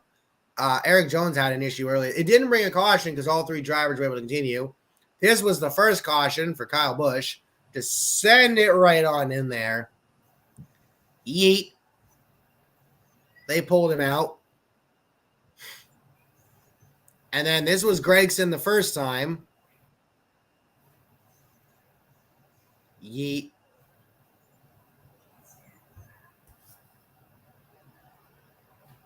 And then Bell won stage 1.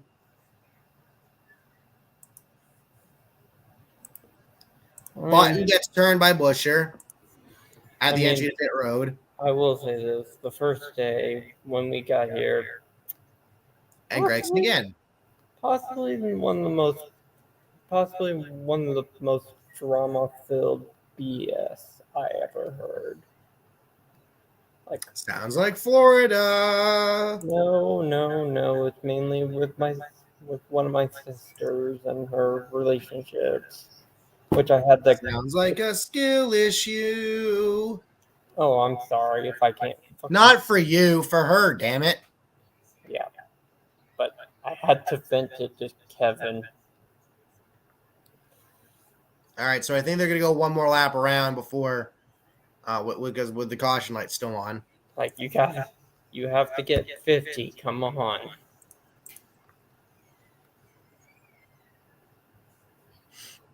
I know people keep talking about us not racing on Daytona on Independence Day weekend. I believe there's a legit reason for that, and it's Daytona not. I think it's something about Daytona wanting to do the fireworks and all that other stuff, and just not wanting NASCAR there on that particular week, on that particular weekend or date or whatever. Did Daytona already did Rockville? Huh? Did Daytona already do Rockville? I have no idea. I don't even know what that is. It's basically like a music festival. Yeah, I don't know.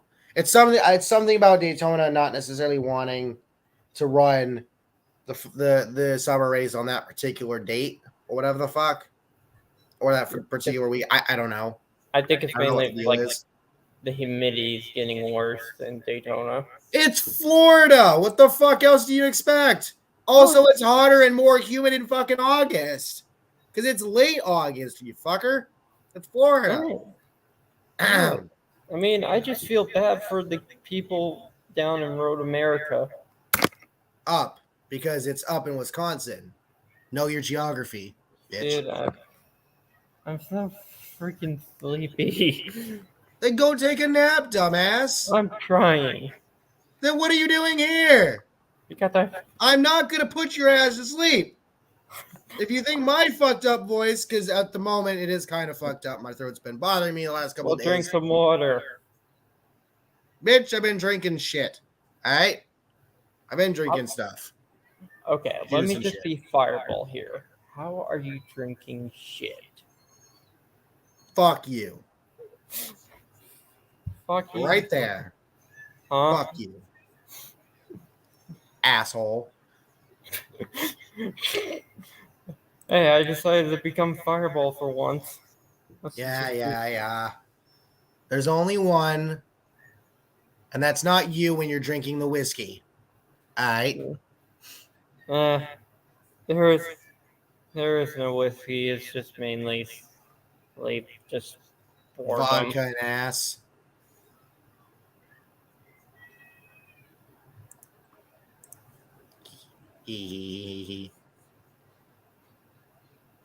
Has it been 6 weeks since WWE's like, hey, we're gonna be doing like a roster cut?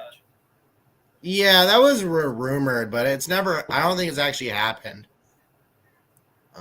Which is good, obviously. It's about the shitty thing is that as the Endeavor deal becomes more and more finalized, Vince is supposedly going to get more and more involved with creative. But as long as it still feels, even with the changes, as long as it still feels like a Triple H show, I don't think it's going to be too much of a big deal. It's just when you really start to feel like Vince is involved, that's when it's going to be like, okay, But to be fair, Triple H has not been happy at Vince getting involved. So make of that what you will. Anyway, green flag. I just hope he doesn't destroy my boy Johnny Gargano. We'll see. Bell takes off. Reddick gets around Van Gisbergen for second. Van Gisbergen gave him a tap coming out of the corner. And now Truex Jr. Or no, sorry. Yeah, Truex Jr. was on the outside of Van Gisbergen. Van Gisbergen holds on to third. Suarez underneath Truex Jr. Larson right behind them. Oh, Allmendinger with a little bit of tire smoke. He had a little bit of a lockup, I think. And it's currently 2-0 United States against Trinidad. Nobody asked. It's fucking soccer. Nobody asked. Bell is already almost out to a 2-second lead. Holy shit. Damn, son. All right, then. You know, at this point, even though I'm a rival, I just really feel bad for the Mets at this point. Like, dude, this isn't funny anymore. Like, it's called money can't buy you fucking championships unless it's money well spent. And the Mets, not so much. Just losing your closer to an injury while celebrating in the World Baseball Classic was a fucking omen. And then the Padres have just been mid. They've just been mid, all things considered. I mean, you could take the Man City route. So Gregson's 2 laps down. Blaney's 3 laps down. I just got a text message. Hold on. This is what I get for cheering the Wood Brothers.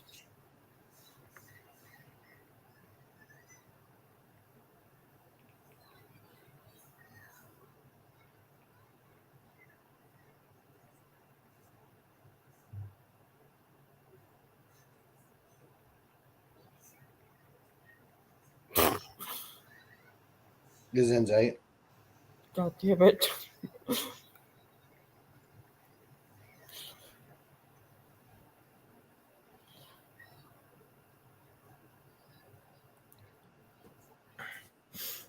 So Larson's already gotten by Van Gisbergen, and now Suarez gets by him. So Van Gisbergen's dropped from 3rd to 5th. Okay, then. This is the weirdest thing that I have seen on the internet lately. Just this civil war between the Barbie movie and Orphenheimer.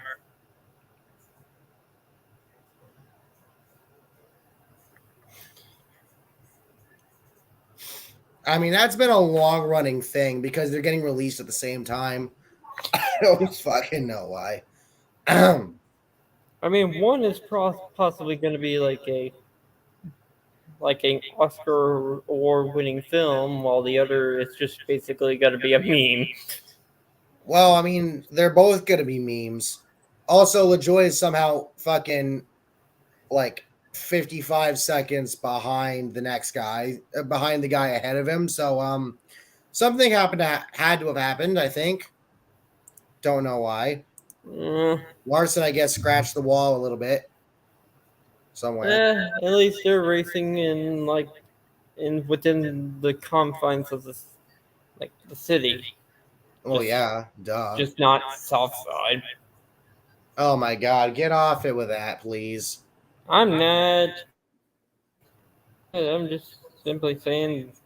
Yeah, I get it, but like the whole thing about people trying to bring up all this fucking shit, well, I don't like crime and whatever, it got fucking annoying real quick. Yeah, it's like, are you people fucking stupid? I'm not trying to mention it because of like the crime stuff. I just really don't like Chicago in general.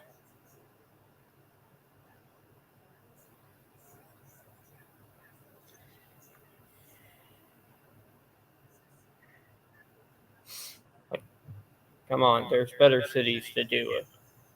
Just relax. It's fine. Bell out by 2 seconds on Reddick. I mean, I Larson will say third, this: Suarez fourth, Van Gisbergen, Truex Jr., McDowell, Gibbs, Allmendinger, and Busher. The rest of your top 10. Lap 17 of 25 in stage 2. Lap 37 overall of 100, or possibly less, depending on when they call this race, if they call it. Because again, it all depends on weather and timing and light and all that. Mm-hmm. Ooh, we got a replay here. Truex Jr. got around. Oh, Truex Jr. got around Van Gisbergen going into turn 1, but then overcooked it a little bit coming off the corner, tapped the wall with the right rear quarter panel. And Van Gisbergen got back around him to take the spot back. Skill issue for Truex Jr. Ha ha ha. He was trying to cook like Russell Wilson.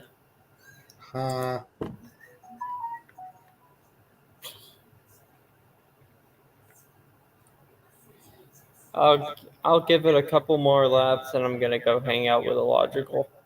All right.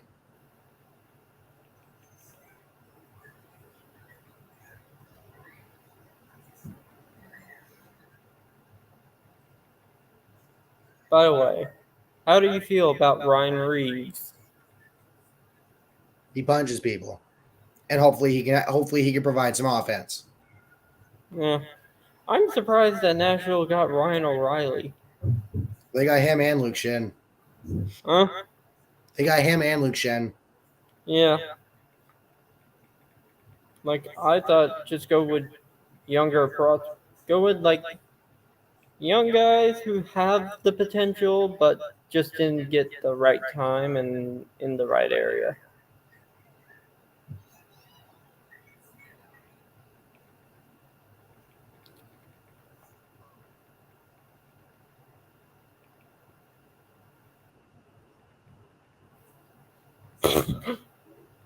Gesundheit. Huh?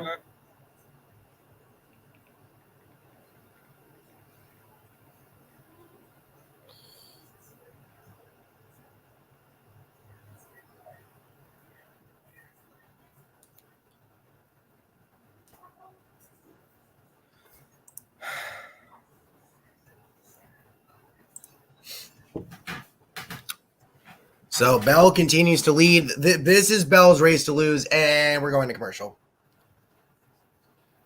Whopper, Whopper, Whopper, Whopper. Nope, that's not what I'm getting. Well, I'm getting innovation refunds with Ty Burrell. Mm.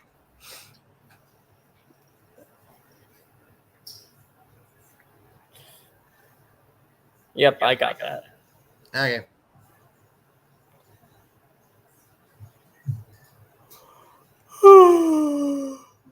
Sage Karam said, "This race is epic. Street course racing is so good."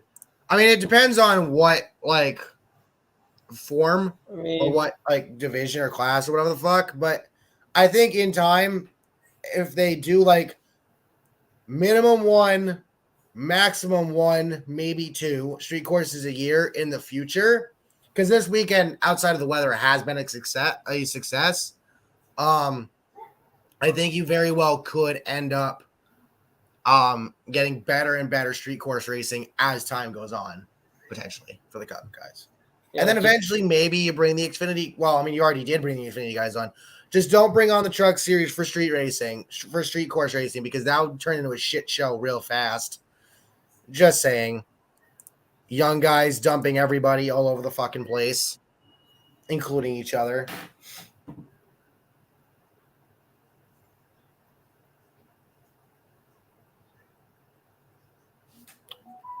You know, I've been thinking about something.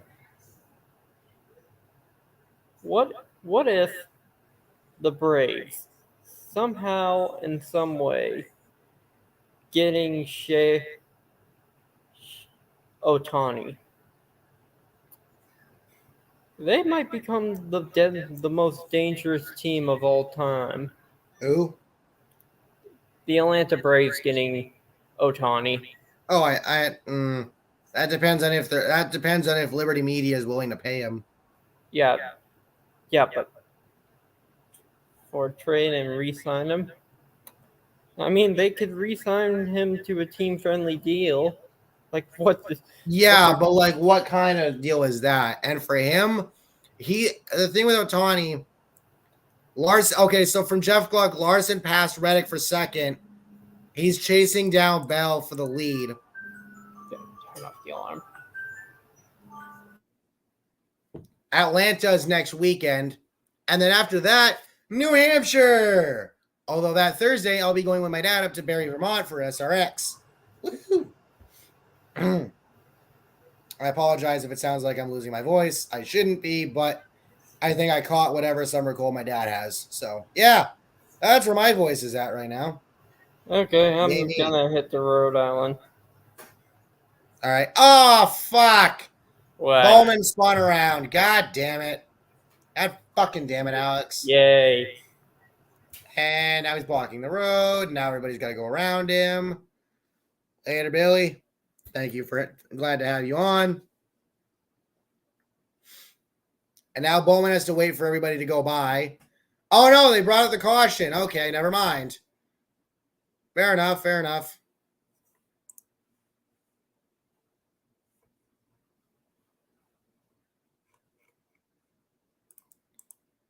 Oh, no. Denny. Denny, you fucking asshole.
I apologize. Just texting my girlfriend real quick.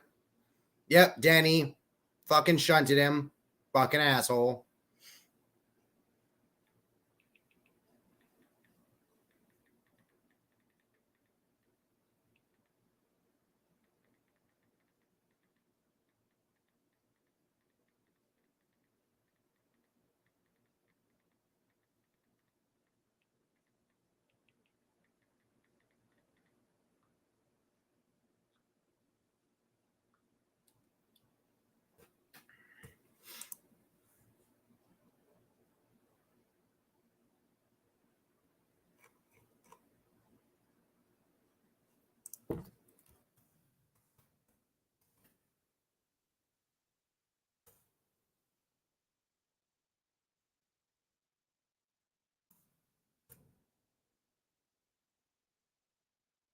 Currently under commercial break.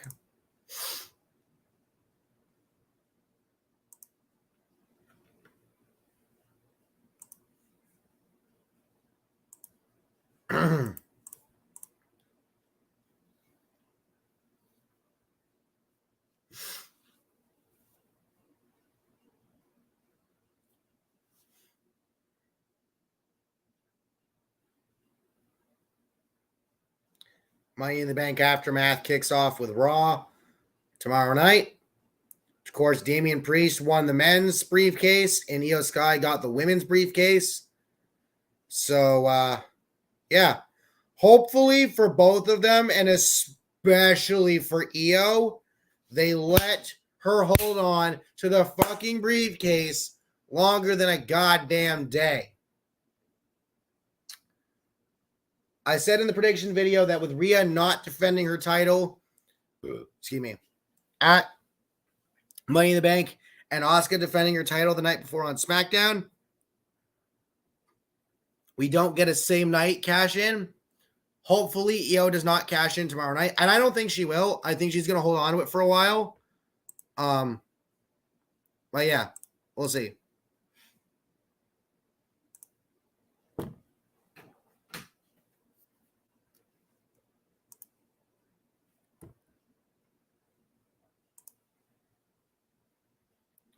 The NASCAR teams are not the only ones fearful of the impending darkness. Ha.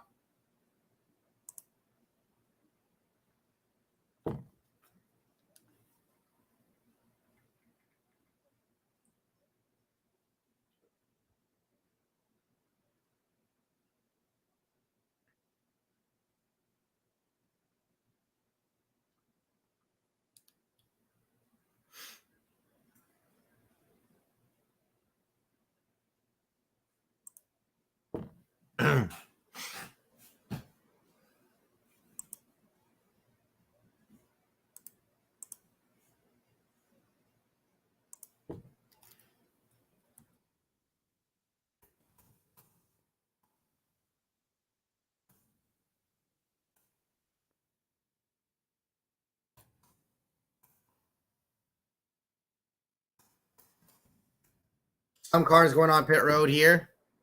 It is, of course, late in stage 2, so you might as well get this done now, even though, without stage cautions, it's still kind of a strategy play, kind of, in a way.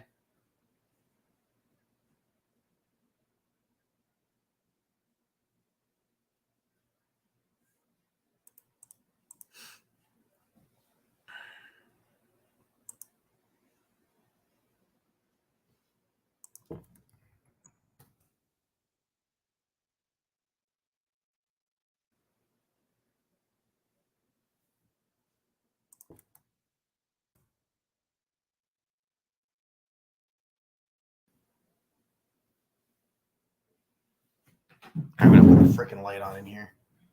Bowman's got the hood up in his pit. Not great. Not fucking great at all.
So we've got 3 laps to go right now in the stage. I would think 2 laps to go at the line.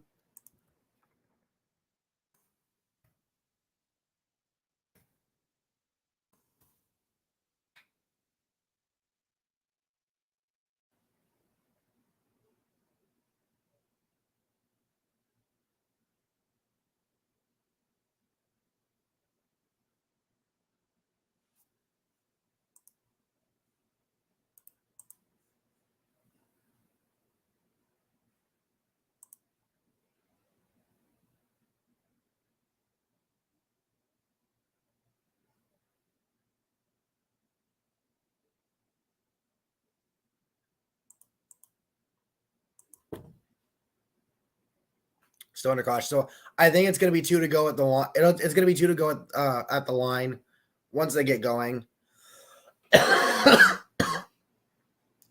Fuck. Here we go. Green flag. 2 laps to go here in stage 1. Stage 2. Again, reminder, no stage cautions. I completely did not realize that earlier. Bell trying to hold off Larson. Larson oh, shit! Suarez overdid it in the corner. Tapped the wall. Suarez going to lose spots. Not great. Definitely not great. So Bowman's 2 laps down. Gregson's 1. Blaney's 3. Gibbs and Suarez side by side behind McDowell for a moment. Gibbs gets out in front of him. So Suarez loses another spot.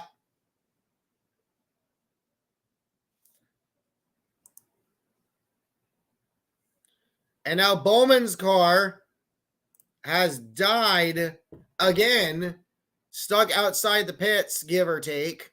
Or not, no, that's not pit road. He's just stuck off to the side. But they're going to continue. No caution. Bell and Larson pulling away from the rest of the field here. Right now it's Bell, Larson, Reddick, Van Gisbergen, McDowell, Gibbs, Suarez, Truex Jr., Allmendinger, and Buescher as your top 10. Yep, Bowman's off track. I would think he might be done, unfortunately, which sucks because, of course, he had missed some races, by the way. Yep. Oh, shit. Yeah, Bowman's car is smoking. Yeah, no, he's done. He's done for today, unfortunately. So they're going to have to pull him off. They're going to have to pull him off or something. And nope, they threw out the caution. So caution's out because Bowman's car is smoking. And as you can see on the side of the playoff bubble right now, Buescher plus 94, Kozlowski plus 84, Suarez plus 11, Wallace plus 3, Gibbs minus 3, McDowell minus 14, Allmendinger minus 22, and now Bowman minus 32.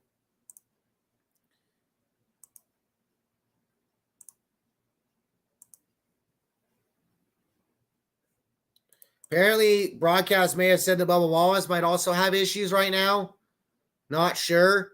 But they had to bring out the fire extinguisher, or as Richard Petty said back one time, bring out the fucking fire extinguisher to get Bowman's car figured out. And that caution will essentially end the stage because it was on the last lap. So yeah, Suarez just cooked it and tapped the wall there. Just like he got it slowed down enough to where it wasn't a hard hit.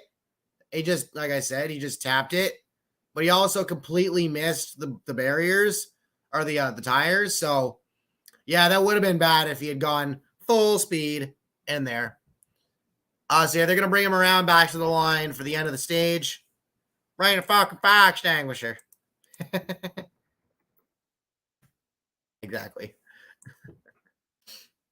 So that'll be the end of the stage. Bell sweeps stages 1 and 2. Larson will finish second. Reddick third. Van Gisbergen fourth. And I will tell you the rest when they put it back up on the screen. And by the way, now that we've hit the end of the stage, the race is official. So it seems like Mother Nature has fucked off for the rest of the night.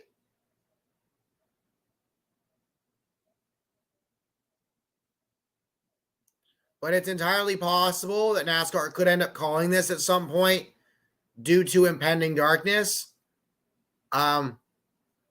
Depending on how much longer they've got.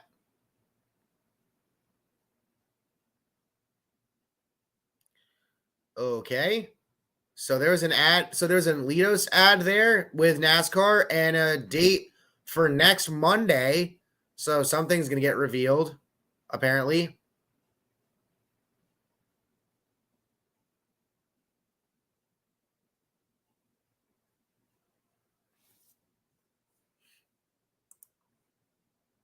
So Bell, Larson, Reddick, Van Gisbergen, McDowell, Gibbs, Suarez, Truex Jr., Allmendinger, and Briscoe. Your top 10.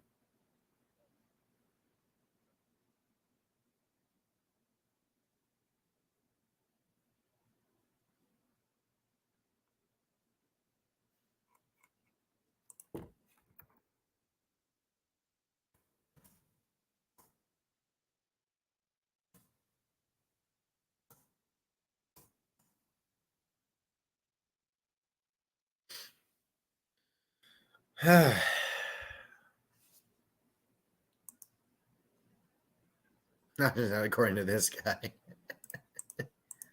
Oh.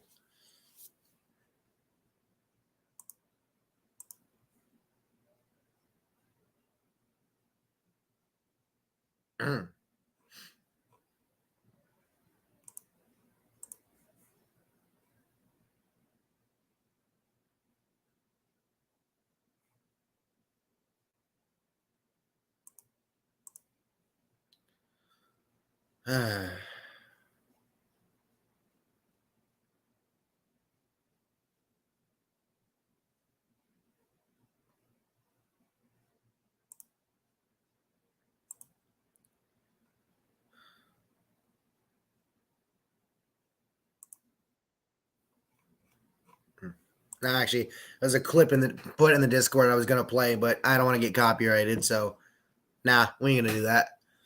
But yep, so the race is official at the end of stage 2. So now the question is basically you're going up against the darkness. Now, because this race is in Chicago and it's on Central Time, allegedly you have over an hour left before the sun sets over there. So yeah. We'll see. We'll see what NASCAR decides to do. But again, apparently Mother Nature's fucked off. So we'll see.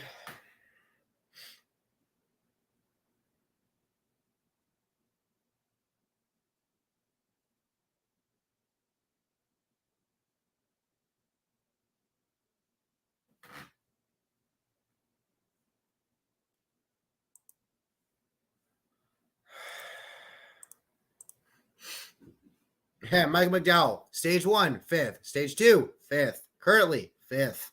Nice. Yeah, Ty Gibbs has been having a really good day. If we can somehow get some chaos up at the front, he's got a shot to win. Again, like the fastest cars so far are Bell, Reddick, and Larson. If somehow the 3 of them get knocked out, then that opens the door for a shitload of chaos. And I'm here for it. Not to say that I don't want someone to dominate the race and win, but, you know.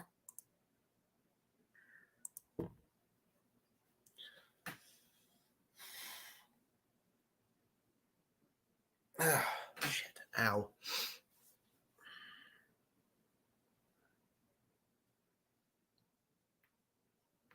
Anyway. Now, I know I said the race is hit halfway. Technically, halfway is lap 50, but it's either the halfway point of the actual distance or the end of stage 2, whichever comes first. And stage 2's ending came first, so therefore, we have hit halfway.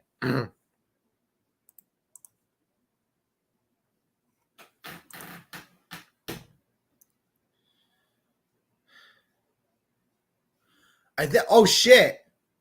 I just realized something.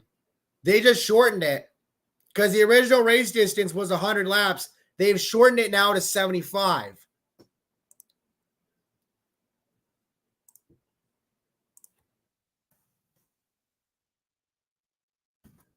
So NASCAR knows what they're running up against.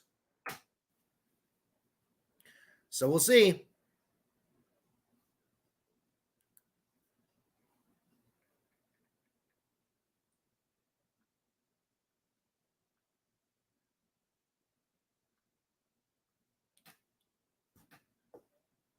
All right.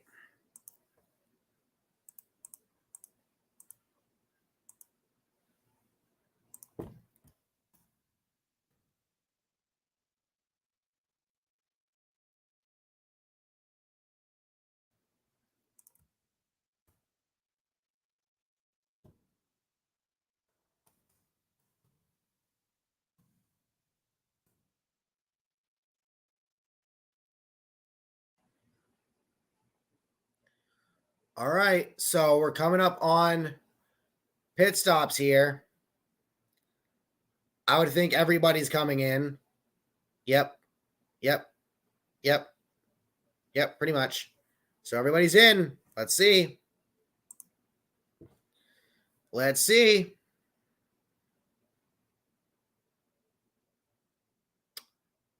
Few guys staying out. Okay.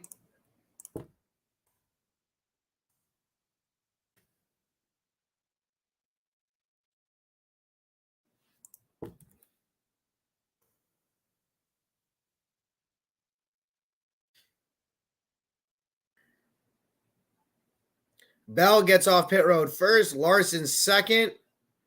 Reddick, Gibbs, McDowell, Suarez, Van Gisbergen, Allmendinger, Busher, Truex Jr. So Truex Jr. lost 2. Van Gisbergen lost 3 on pit road.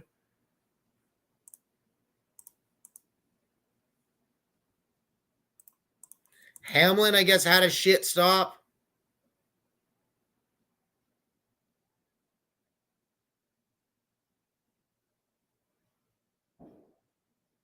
Somebody's shooting off fireworks outside, apparently.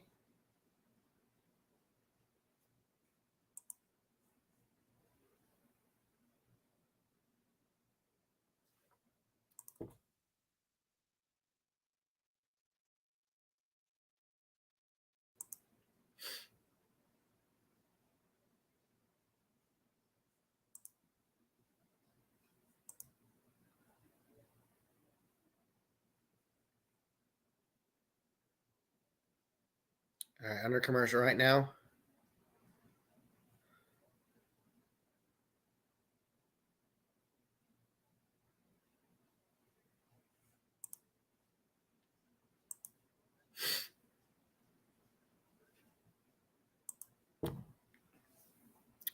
So I know it looked like some cars did stay out and more than just the lap down cars. So unless they pit under commercial here, I would think I would think that because of those guys staying out, we'll see.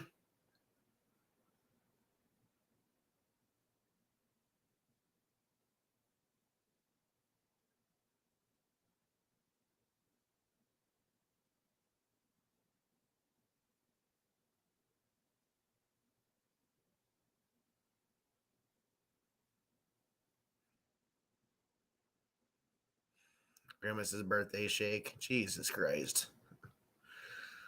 Oh my god.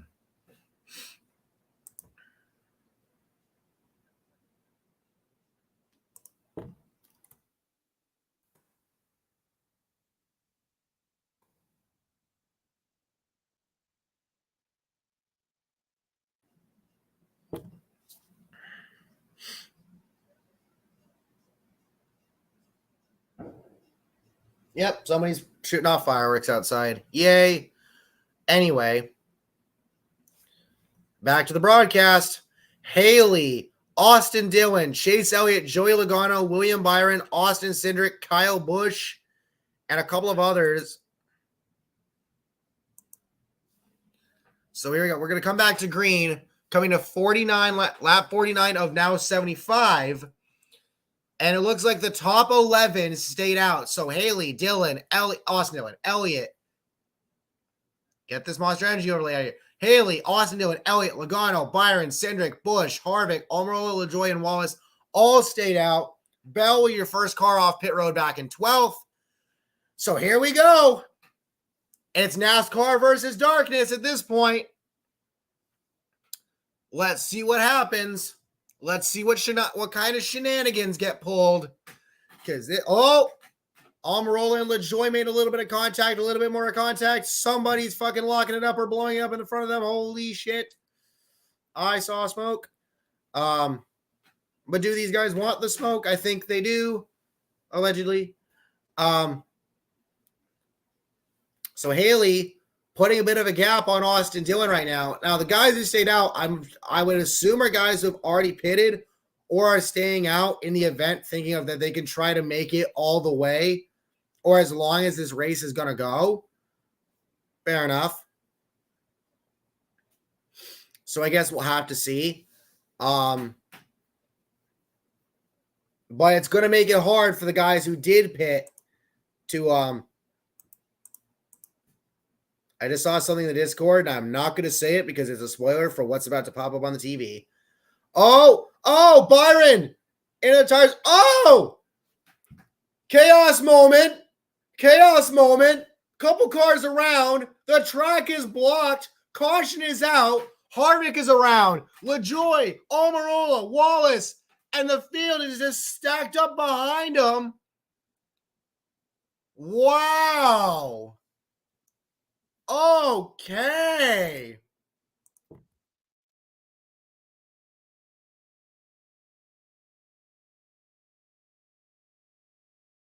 There we go. Chaos! I told you we were going to get a chaos moment. Let's go. So let's see. So Byron overcooked it. And then Harvick spins, makes contact with the wall. LaJoy gets into him. And then that's what blocks the track for the most part. Some drivers did escape through, and then Harvick pulled forward and blocked it more. Like Suarez, Van Gisbergen, and some others got through, but basically everybody just started stacking up and just bumping into each other. And we got ourselves a chaos moment, motherfuckers. I told you. I told you. Chaos is fucking inevitable. I told you. I told you. I told you.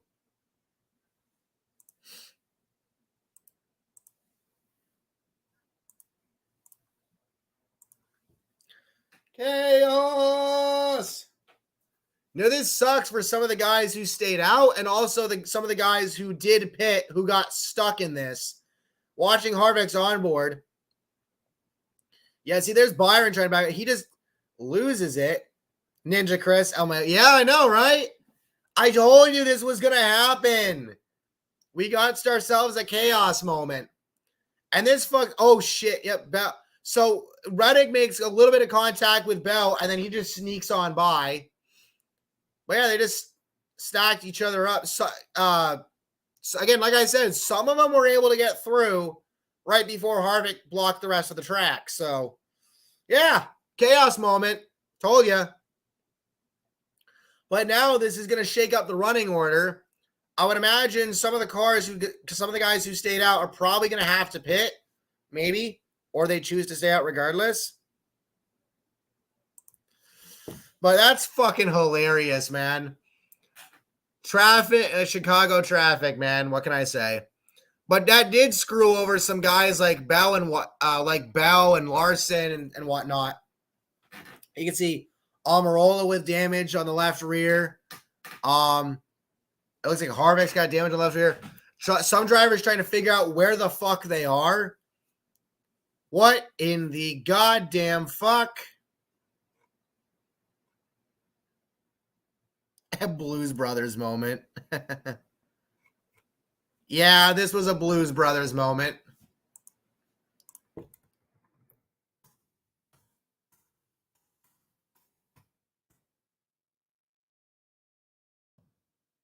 So we're gonna go back to commercial here momentarily while they figure this shit out. But yeah, it's like once Harvick was around, Larson or LaJoy clipped him, and there you go. Like I said, chaos.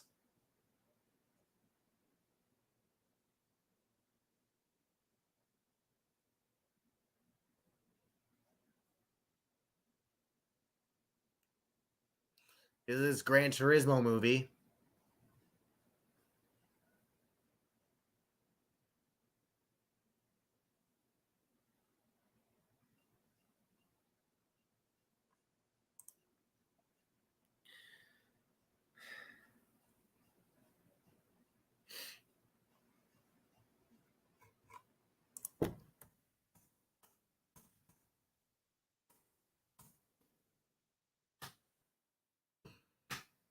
All right, so like I said, we're under commercial right now. But yeah, with this being under commercial, this is going to prolong things. And with impending sunset and darkness, we'll see. NASCAR, they shortened it from 100 laps to 75. Let's see if they can make it there.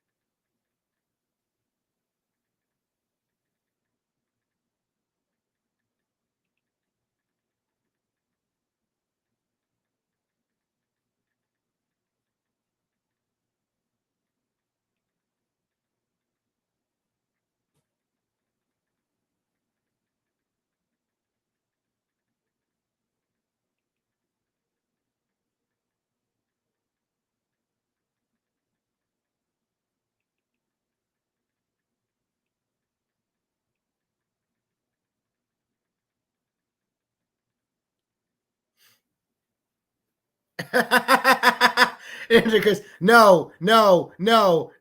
Justin Lightning win Haley again. Well, Haley stayed out.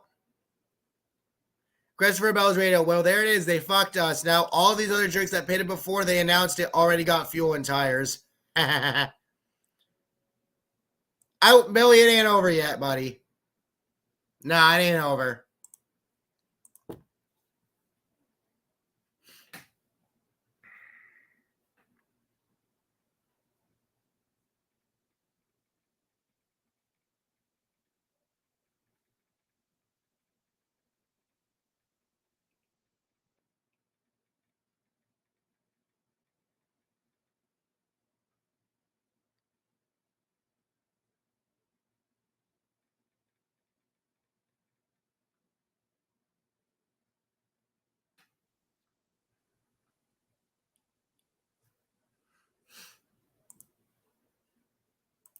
This Elk Grove Village ad is brought to you by the Village of Bedford Park.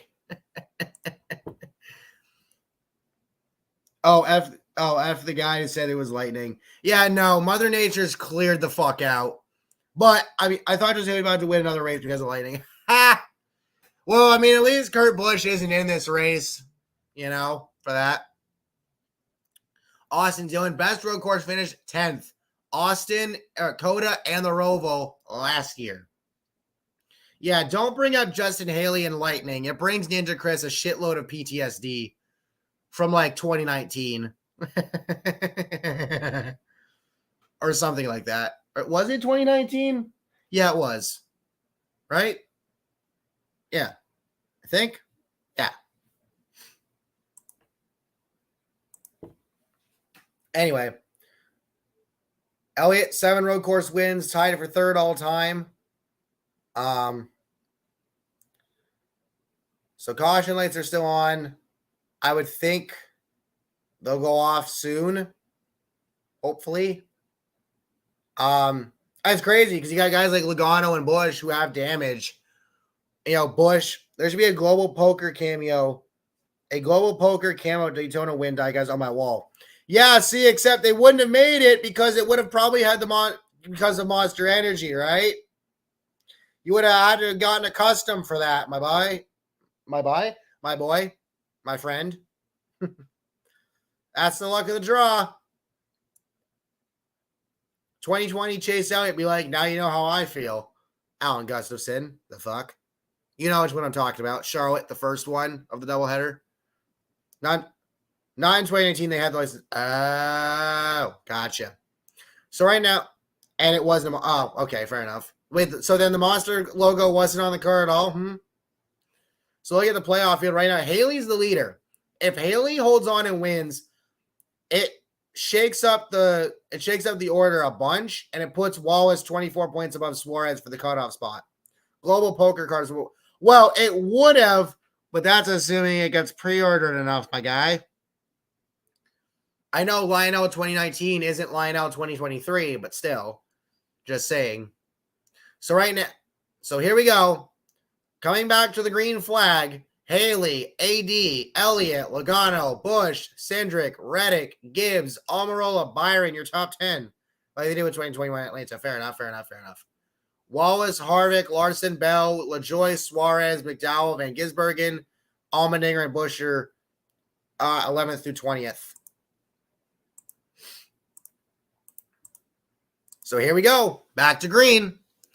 Can Justin Haley hold on until the nightfall to grab his second career Cup Series win? Can Austin Dillon steal it? Can Chase Elliott get that win that he desperately fucking needs, all things considered? I will laugh my ass off if Chase Elliott fucking wins this race. And Wallace, I think, overcooked the corner a little bit there. I don't think he didn't hit nothing, but I think he just overdid it a little bit. Let some people go by. But seriously, though, I will laugh my ass off if Elliott somehow wins this fucking thing.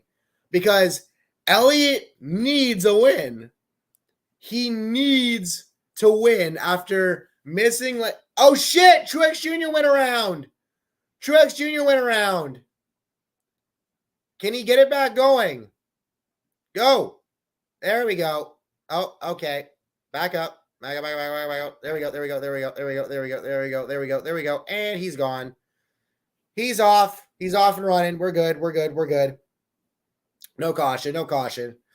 But seriously, though, if Elliott somehow pulls this win out of his ass, it's the win that he needs because of the fact of missing a bunch of races because of his injury and then missing another race because of it almost looked like Truex got dumped, and then missing another race because of suspension because he decided to, punt Denny Hamlin for no fucking reason. Wallace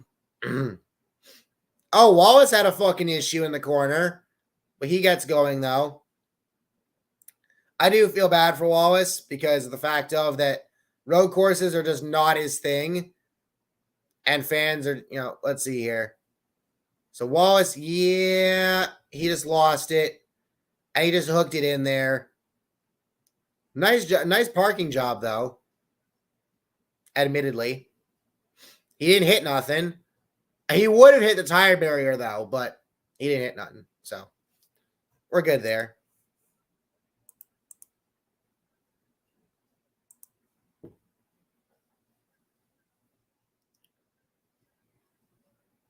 Haley still out in front. AD back by about 0.6 of a second. Holy shit, that damage on the left side of Suarez's front end. Yeah, you might get black flagged for that there, bud. Or it might come off and then cause a caution, but we'll see. Oh, shit. Gragson again. Although he's able to keep going. So no caution this time. He actually stopped before the barrier. Justin Haley is on God about to drop a nuke on the playoffs. Yeah, he just might. So what happened here? Oh, Gilliland went around. He touched his rear end touched the tires, and then he came back and he hit Chastain. Okay. By the way, you're spelling Haley's last name wrong. It's 1 Y, not 2. Just saying. Oh, so the damage came from. So I think the damage came from Suarez. Wait, no, it's that. Oh no, that's Chastain. Never mind. So Chastain bumped. Okay, and then there goes Gragson. So he spun it into the tire barrier, but he kept going. Jesus Christ.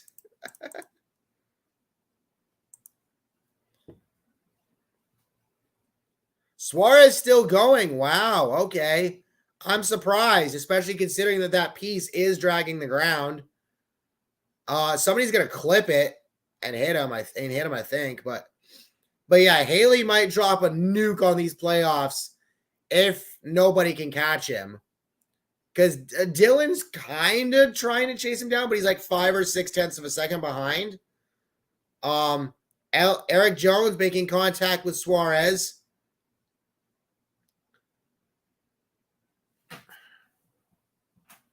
Ow. We're on lap 55. Coming to lap 56, I would believe. I think. At lap 56 now.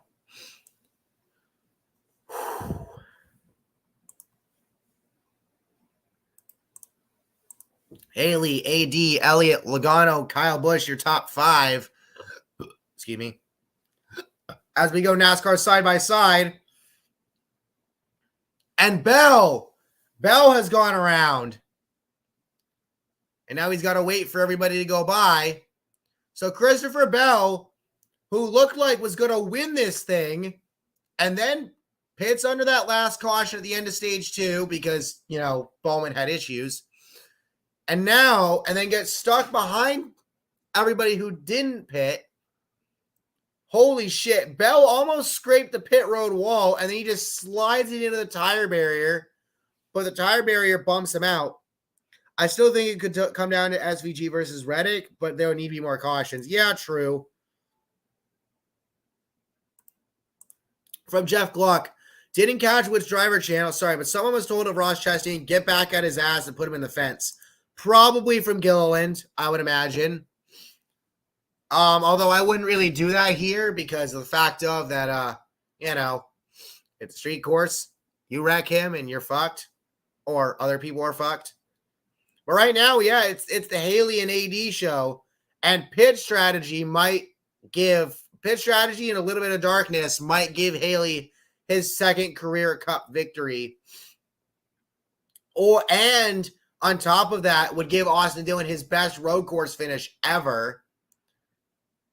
But yeah, no, this is going to shake things up a lot one way or the other. Because that's the thing. If Elliott somehow gets to the lead, him jumping up in the standings because of the fact of how far back he is in points will shake things up still. So, yeah.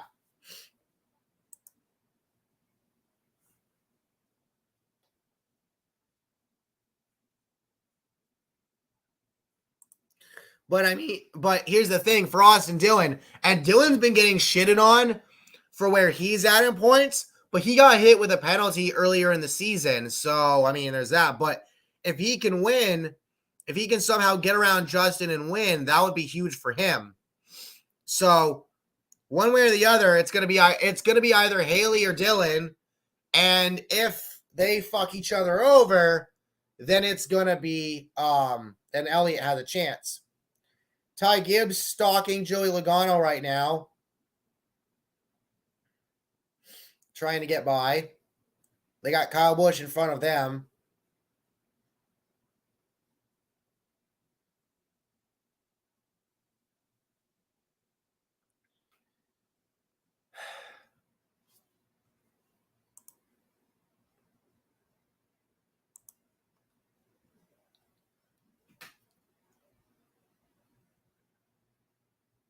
Back to full screen.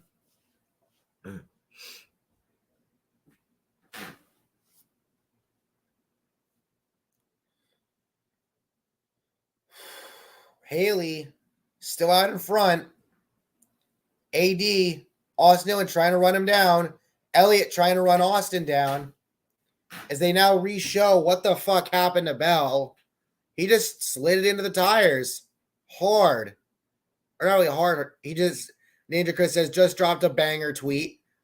I'd look at it, but one, I'm watching the race, and two, I don't, I want to save my Twitter for a little later with it because of this whole rate limit bullshit.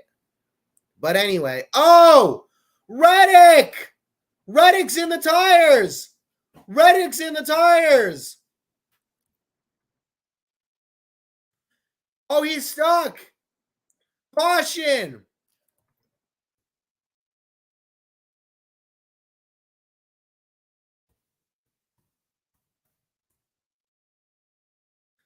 Reddick brings out the caution with 18 laps to go. No shit. By the way, Larson's up to 8th and Van Gisbergen's up to 9th. Yeah, he just drove it right into the tires. Missed the turn completely.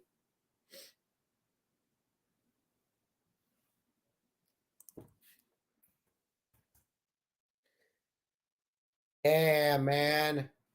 Well, now that's going to change some things because if you're Haley, if you're Austin Dillon, if you're Chase Elliott, what do? You've stayed out so far. You know, I think you have to stay out still. You have to keep going. And really, you just got to play this restart as best as you possibly can. That's really about it. As far as this restart goes, this is going to be interesting.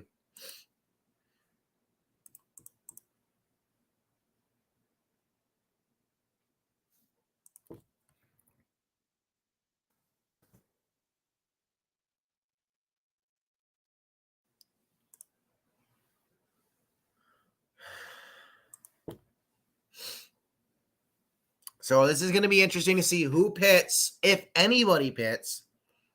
All things considered.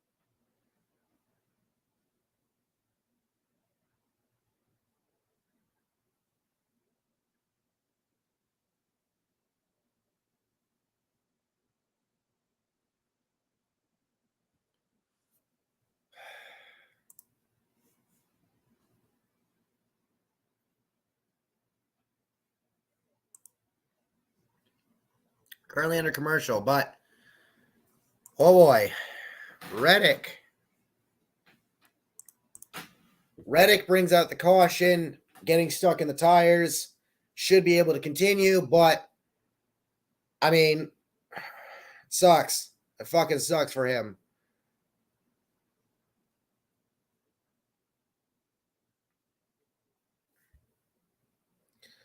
So let's see what happens here. Back to the broadcast. There we go. Again, I apologize for my voice.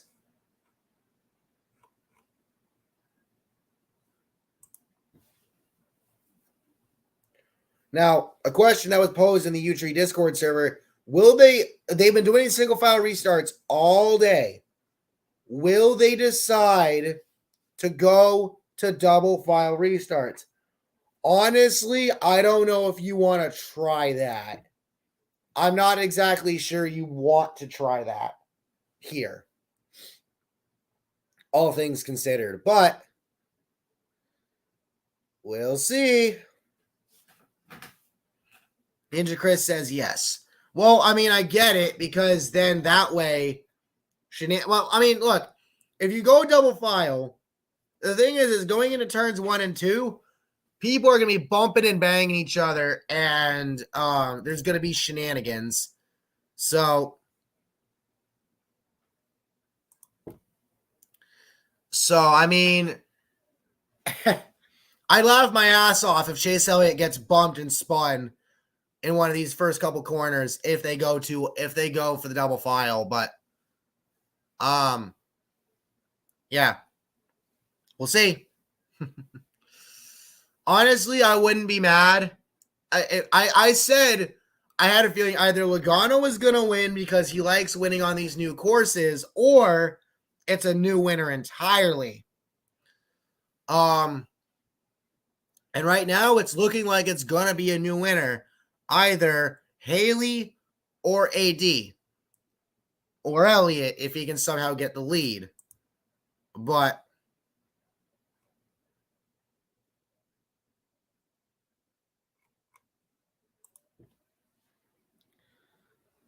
all right, it does not look like they're going to go double file here.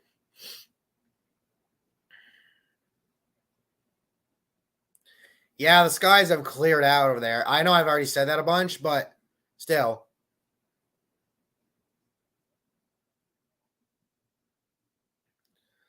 But yeah, no, this has been a really successful weekend. Honest to God. Um,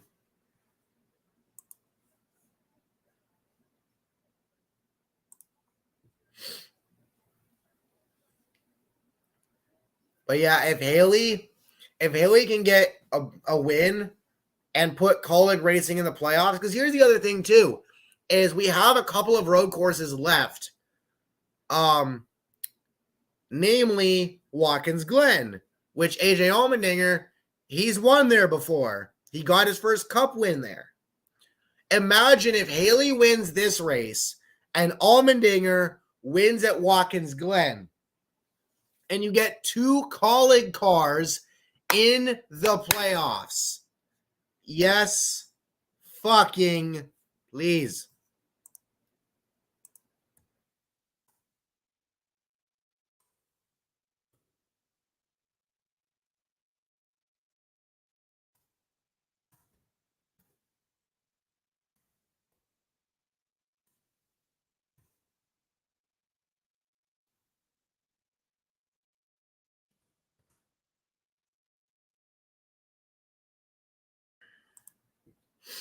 That's what I want. I want to see Haley win today and Allmendinger win at the Glen, so Kaulig has two representatives in the playoffs. I mean, hell, having one representative is cool enough, but still. Excuse me.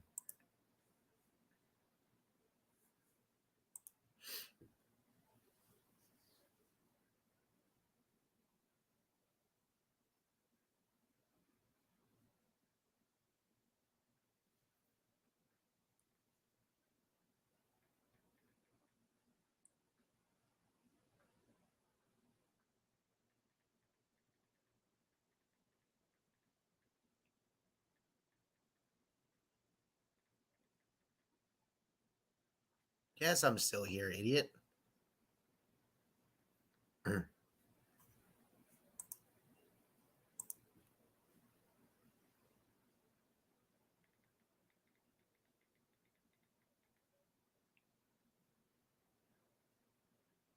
Green flag.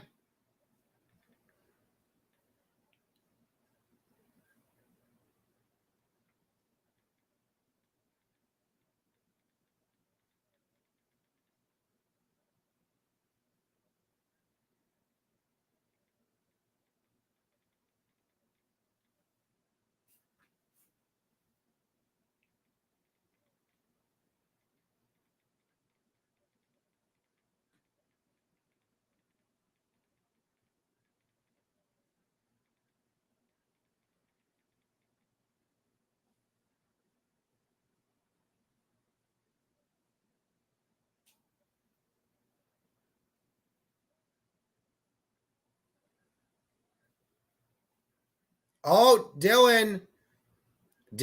Haley had a little bit of a miscue a little bit ago. Dylan's getting up to his back bumper here.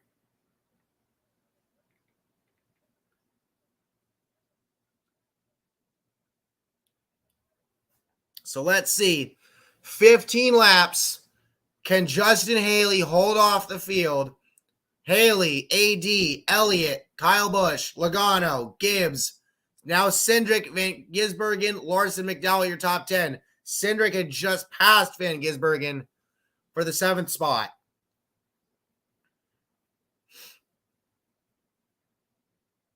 So Haley hit a little patch of water and it actually got him loose and made him touch the wall a little bit. So that allowed Dylan to get closer. But yeah. So 14 to go now. AD is behind by about 5/10 of a second, 5 or 6, give or take. Again, Elliott's back there in 3rd. McDowell just passed Gibbs for 9th.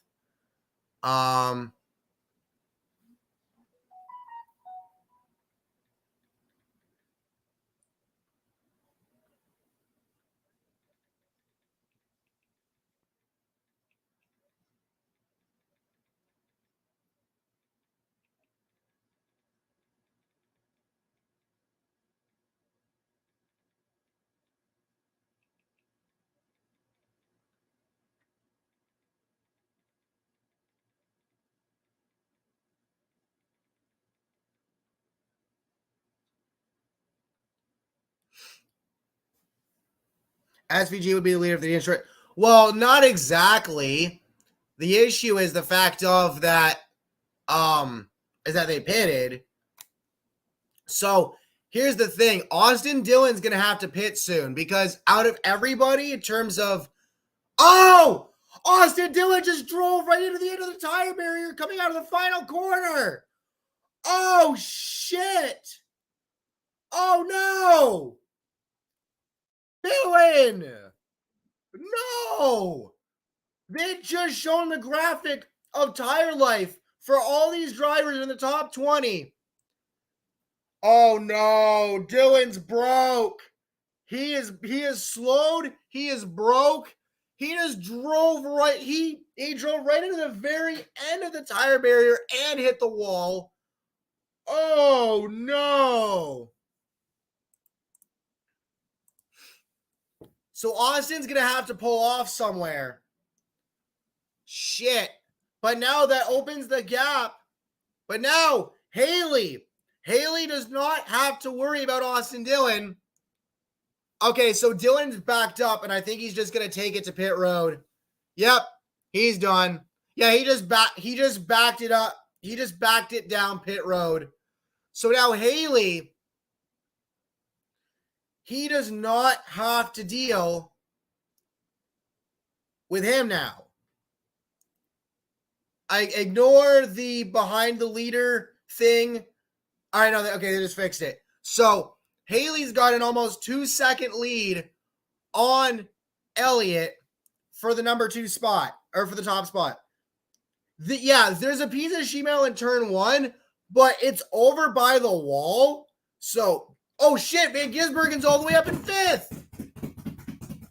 SVG is in 5th. Oh shit.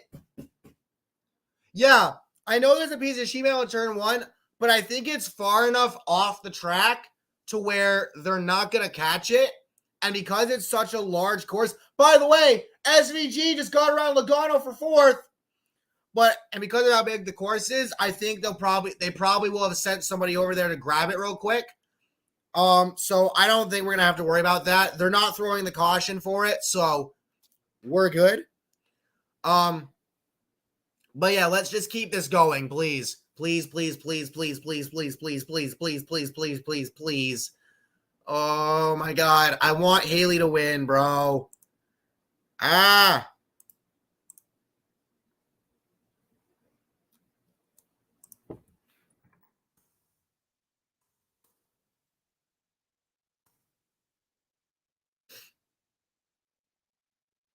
here for the SVG versus Chase battle. Exactly. Battling for second. See ya.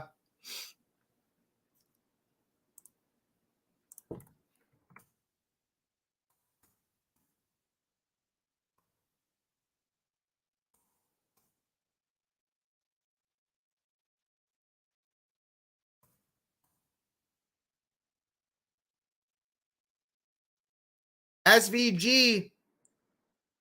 Damn it, Darian! Don't you dare. Darian. Oh, shit. SVG has gotten around Kyle Busch for 3rd. And Darian, if you delete that Justin Haley tweet, that'd be nice. Please. Please. Please. So SVG is charging hard. Oh! Harvick and Truex Jr. went around. And now Burton's in the tires. Oh, shit. Go, people. Go. Harvick got turned around. Has to back up. Burton in the tires. Do they throw a caution?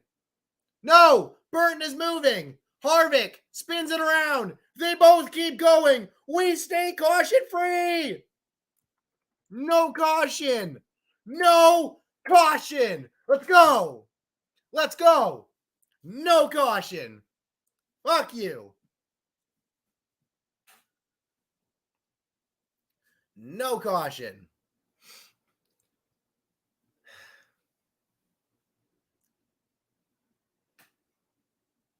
All right. So Haley, so SVG, see, what Haley needs is he needs SVG, Shane Van Gisbergen, to catch Elliott and race him. because that will allow Haley to drive away. But let's take a look at this real quick. So Truex Jr., he just caught Harvick going into the corner, somehow did not collect Josh Palicki. And then what the hell happened to Harrison? So he just spun around. And then Harrison just locked it up going into the corner and smacked the tires.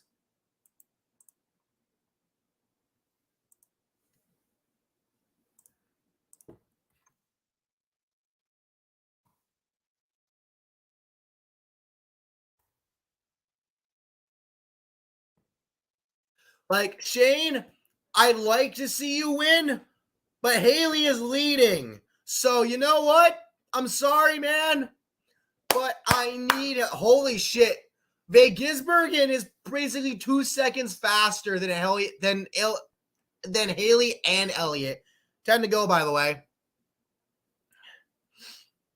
Yeah, he's about a second or two faster. It's insane. Holy shit. Oh my God. So both of them are starting to reel Haley in at this point. Oh my God. This is what Haley needs. He needs Elliott and Van Gisbergen to race each other for position. Have one of them fuck up. And then he fucking races away. Again, don't get me wrong. I would be happy if Van Gisbergen won. But it doesn't matter for the playoffs. Haley winning matters for the playoffs. So I'm sorry, Shane, but I need Justin to win. I need him to win. Van Gisbergen. See, Van Gisbergen's getting up to Elliott's back bumper, but they're both not that far away from Haley. They've closed the gap to about half. Oh, Elliott's about half a second behind, half a second behind. And at Gisbergen, he's like barely that. He's not even that far behind either. So again, Haley's got to give it everything he's got. Van Gisbergen, a little bit of a bump to Elliott.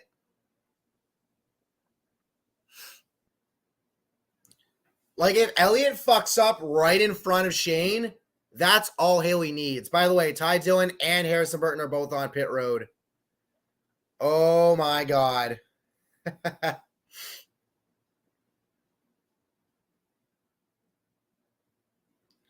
This is going to be wild, man.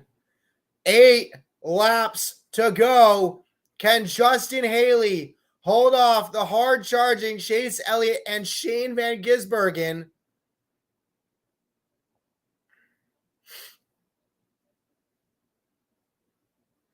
Shane looks to get underneath him, and Shane will clear Chase Elliott with ease. Oh, boy. Justin, you've got Shane Van Gisbergen flying. Oh, God. Oh, my God. Shane's got a lot fresher tires. Oh, God, he's got this then. Shit. Like, again, I want Shane to win, don't get me wrong, but not at the cost of Justin fucking Haley. Like, man, this is going to have no implications on the playoffs. Shut up, Ninja. Don't spoil, please. Oh, caution!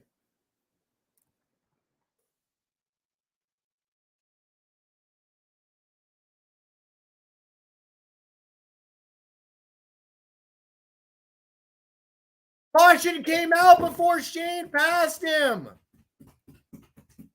Haley's still in the lead. Truex Jr.'s in the tires. Oh, my God. Van Gisbergen was right there.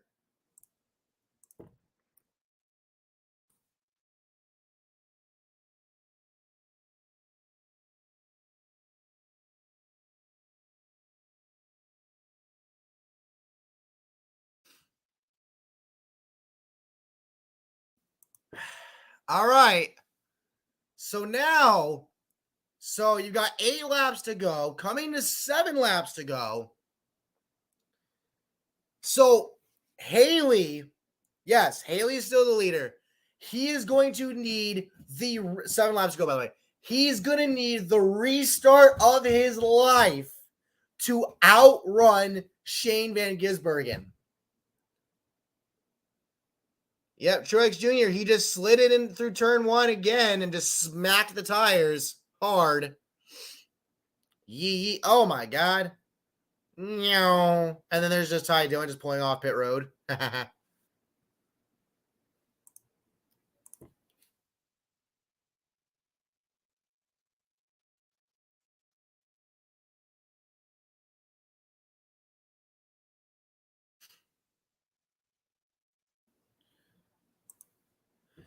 So here's the other thing, too, is, yeah, he went in and there was some force. Here's the other thing, too. How much you want to bet Shane is going to get tapped going into turns 1 and 2?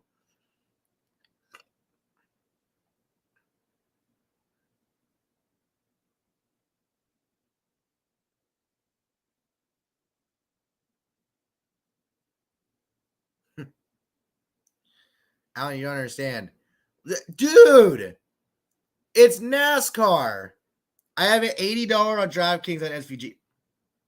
Well, that's your problem, sir. I don't bet. I am one spot from being a genius. That's your problem, sir. I don't bet. So I'm sorry, but playoff implications matter more than your $80. Just saying. Sorry. Respectfully, but you know.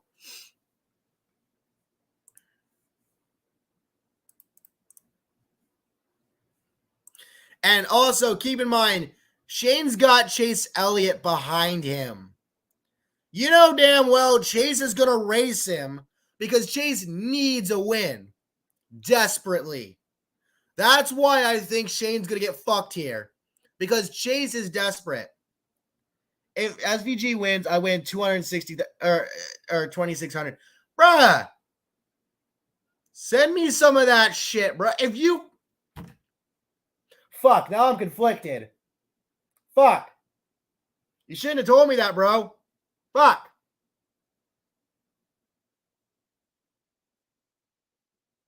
Fuck. You shouldn't have told me that.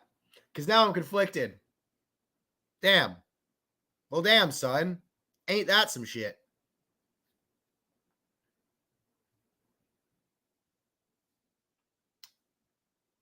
Ah, damn. All right. Well. Shit. Shit. Well, ain't that some shit? All right.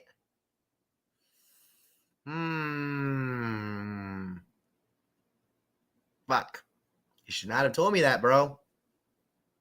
Yep, next week, Atlanta. And then the week after, New Hampshire. Although I won't be there. I'll be at the SRX race at Barrie, Vermont, though, so content. I have a shitload of diecast reviews I've been meaning to do for a while now, and I just haven't gone and done them yet. I gotta do those at some point. Content! Yep, next Sunday at 6:30 Eastern. Thank God Atlanta's a night race. Thank fucking God. Like, bro, summer races at tracks that have lights need to be at night because of the heat. Excuse me. All right.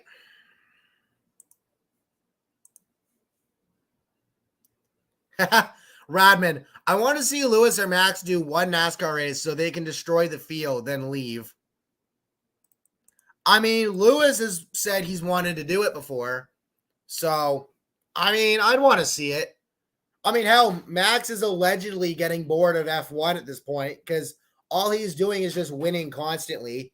Legitimately, I want to see somebody from F1 come over to run NASCAR and see how fucking hard it is and see how easy they have it in F1. Because legitimately, they have it easy over there. They're showing Daytona 2019. Oh, Kurt pitted. Ninja Chris is like, stop. I am losing my voice. Project 91. Yeah, probably. What the? Whoa.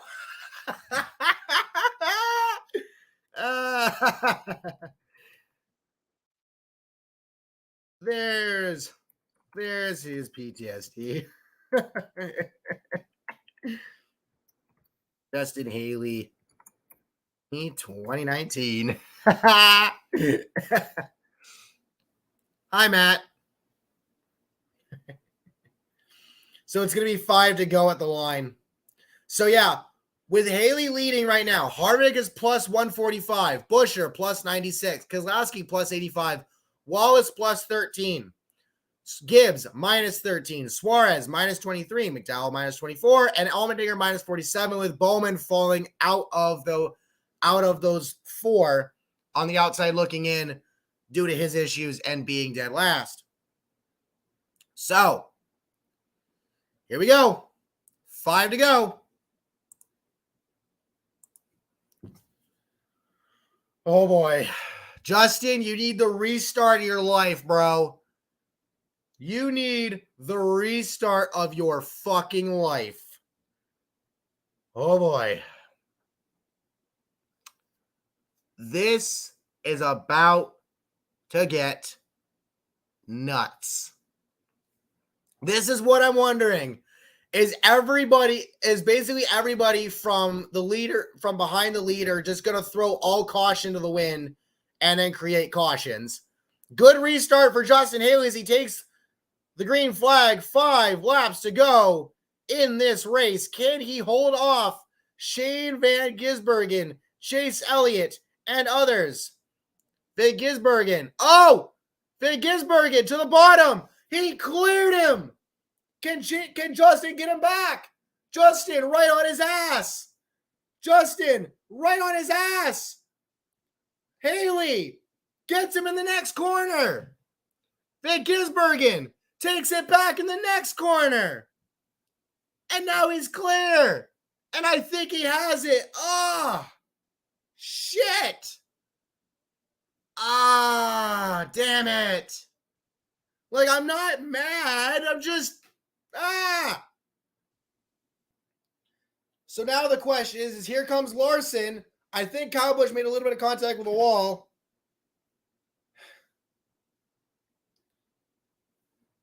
All right. So now let's see what happens. Do we get chaos?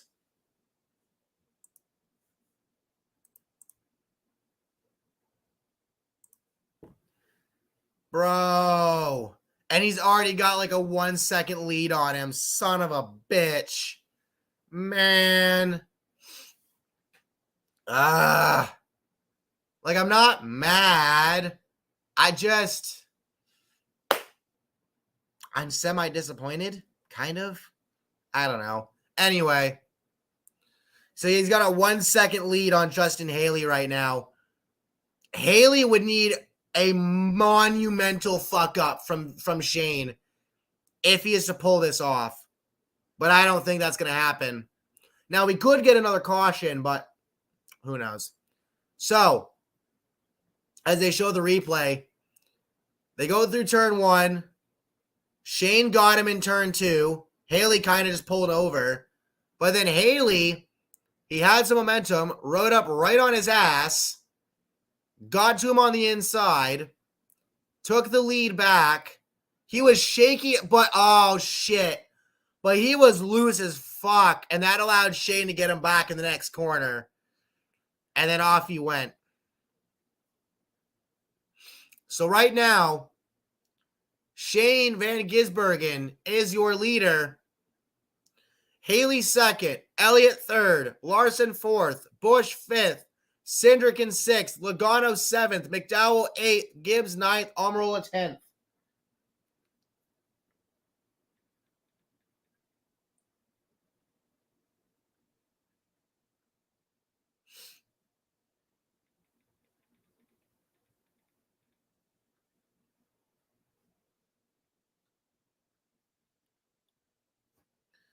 One race and first career start. Jim Roper, 1949 Charlotte. Jack White, 1949 Hamburg. Harold Kite, 1950 Daytona Beach. Leon Sales, 1950 North Wilkesboro. Marvin Burke, 1951 Oakland. Johnny Rutherford, 1963 Daytona. Shane Van Gisbergen, in his first start today, has the chance. Blair McKinstry, it's true. Kiwis can fly. Make sure to drop a like, subscribe, and turn on post notifications if you have not already, please, and thank you.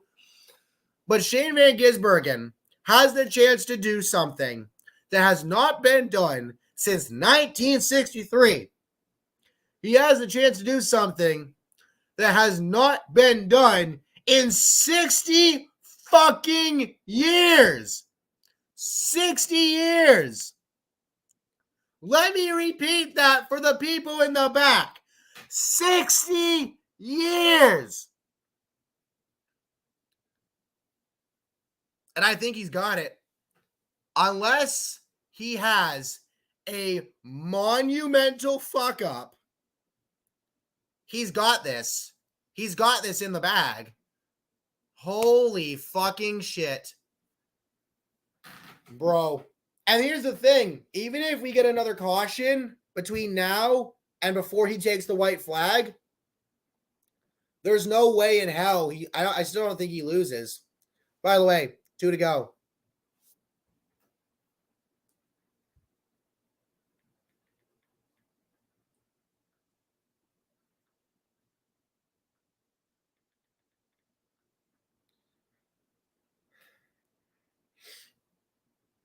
Darian Grubb. Hey, Darian.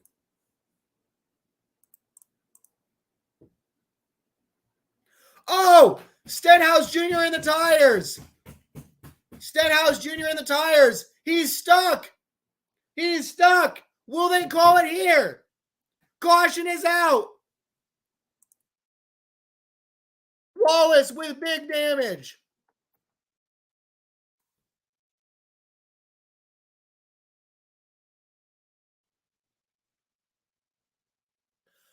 No, we're going to overtime. Oh, shit. Wallace, what the fuck? So Wallace just got to lose and just turned into Stenhouse Jr.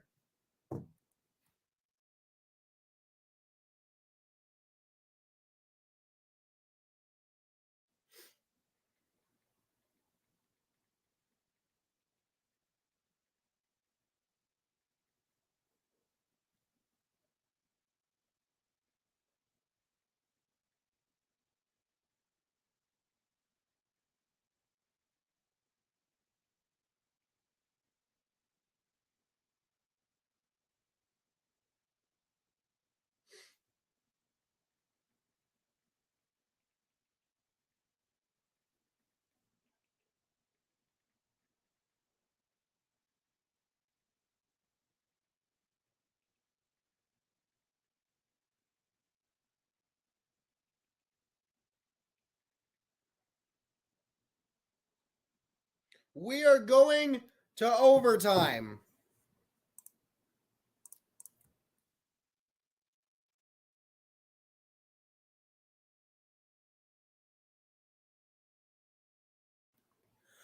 Oh no!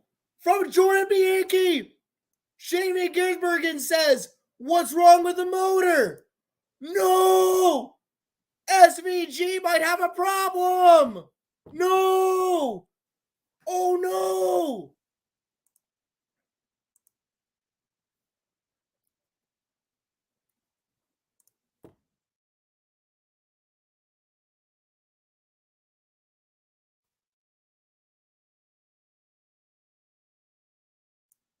Oh my god. Ninja Chris, where the fuck are you? Get your ass back in here.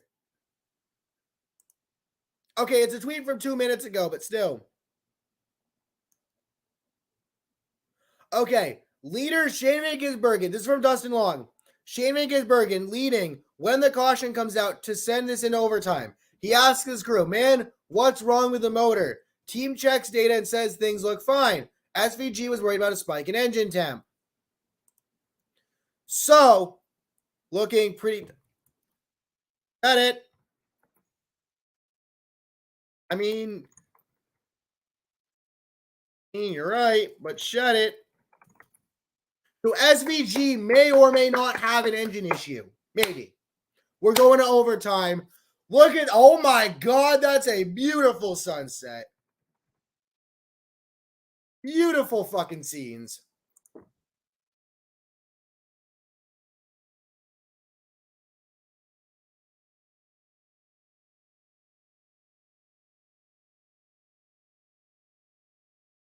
If you are new here, make sure to drop a like, subscribe, and turn on post notifications so you do not miss out on future videos and streams, because this is about to get fucking chaotic. Oh, shit.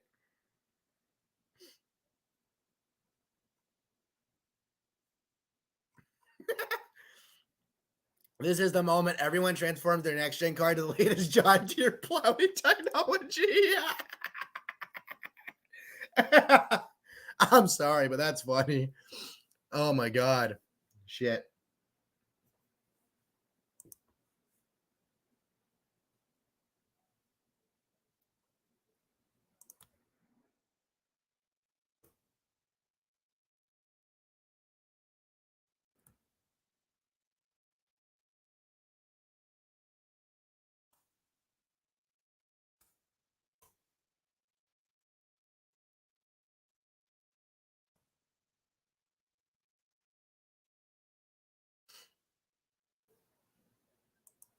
Yeah, I'm wondering what's everybody's fuel situation, because we've seen the tire situation, but we don't know what the fuel situation is.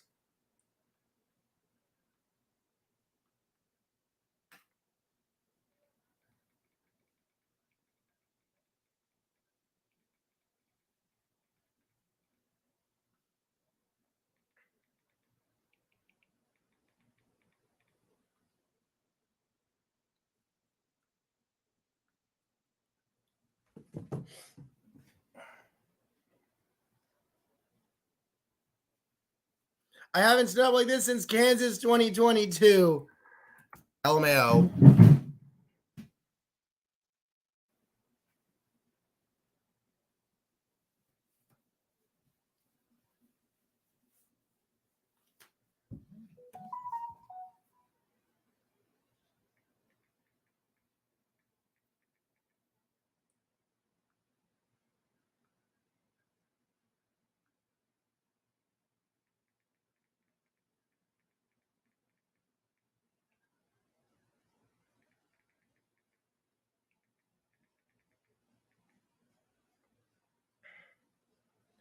Does he get offered? No, I doubt it. Because logistics, from being from Australia.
Oh, wow. Haley. Okay, so Van Gisbergen looks good on fuel. Haley and Elliott are not. So, yeah, Haley and Elliott are going to have to pit soon. They're fucked.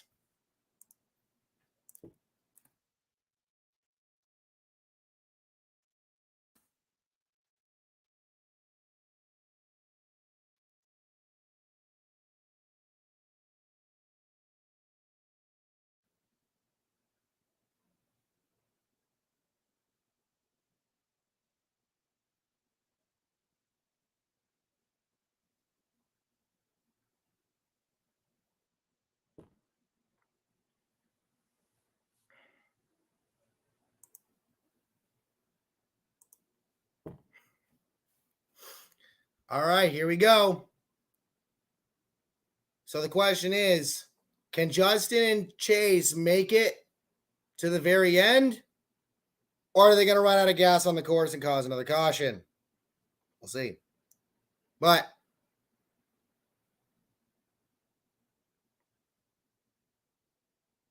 anyway, here we go. Green flag.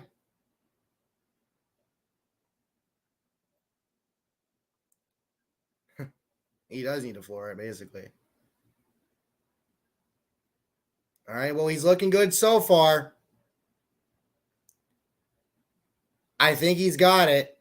He's already got a half-second lead built up.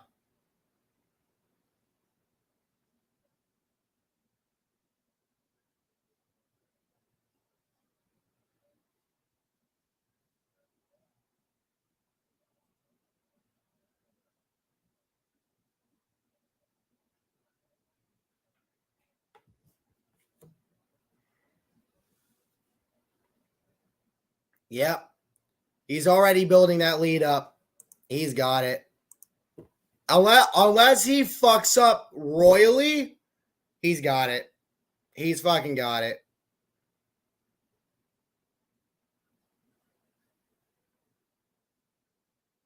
Now that the real question is, can Justin and Chase make it?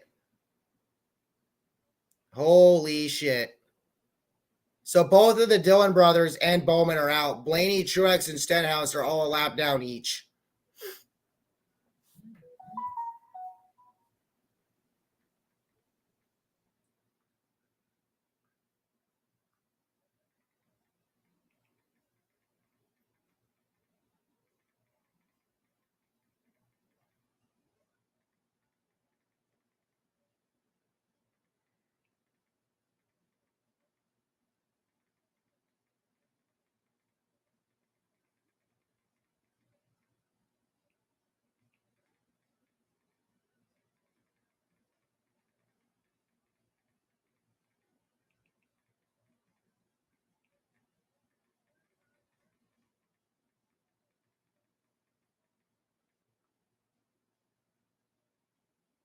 Final lap.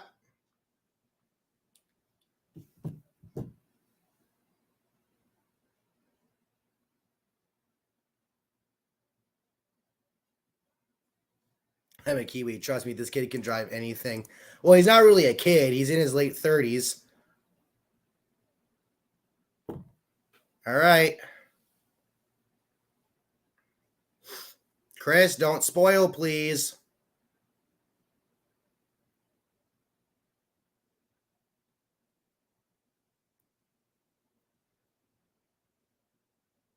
Yeah, Shane's got this. Shane's got this.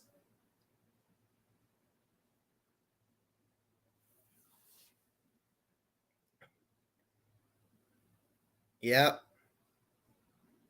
There you go. He got it. Shane Van Gisbergen is a NASCAR Cup Series winner.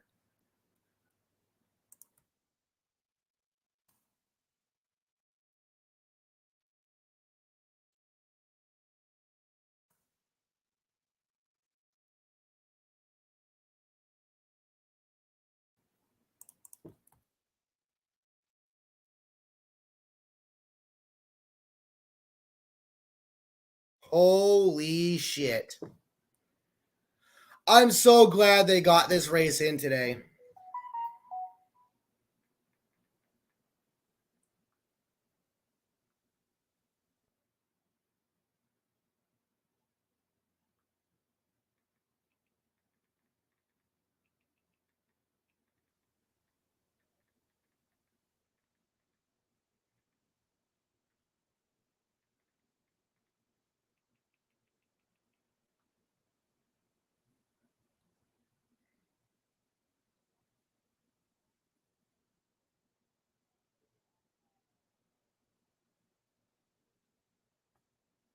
Fuck yeah, man. Congratulations to Shane Van Gisbergen on the win.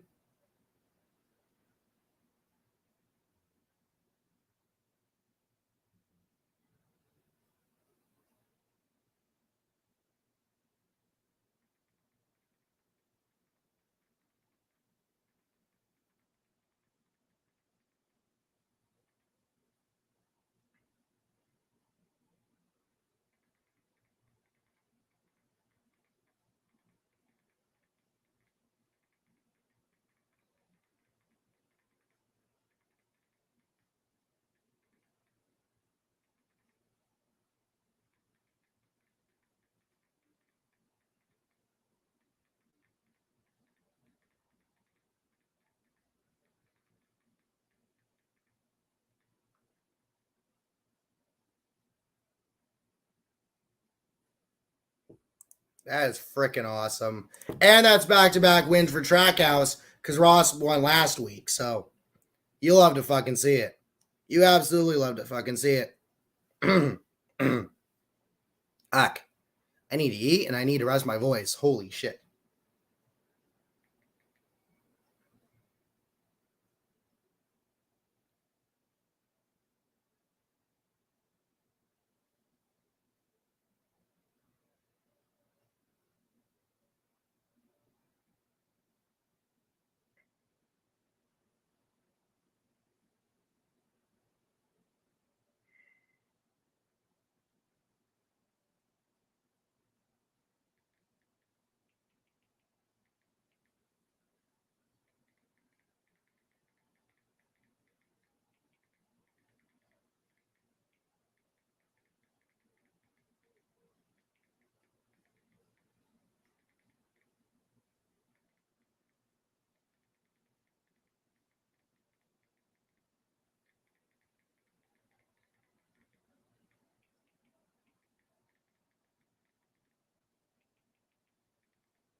Anyway, I'm gonna get off now because I need to rest my voice. That was thanks for the 10K. Wow. Damn, you made more than Ninja Chris did. Holy shit. But anyway, congratulations to Shane Van Gisbergen on the win. I will catch you all next time. Peace.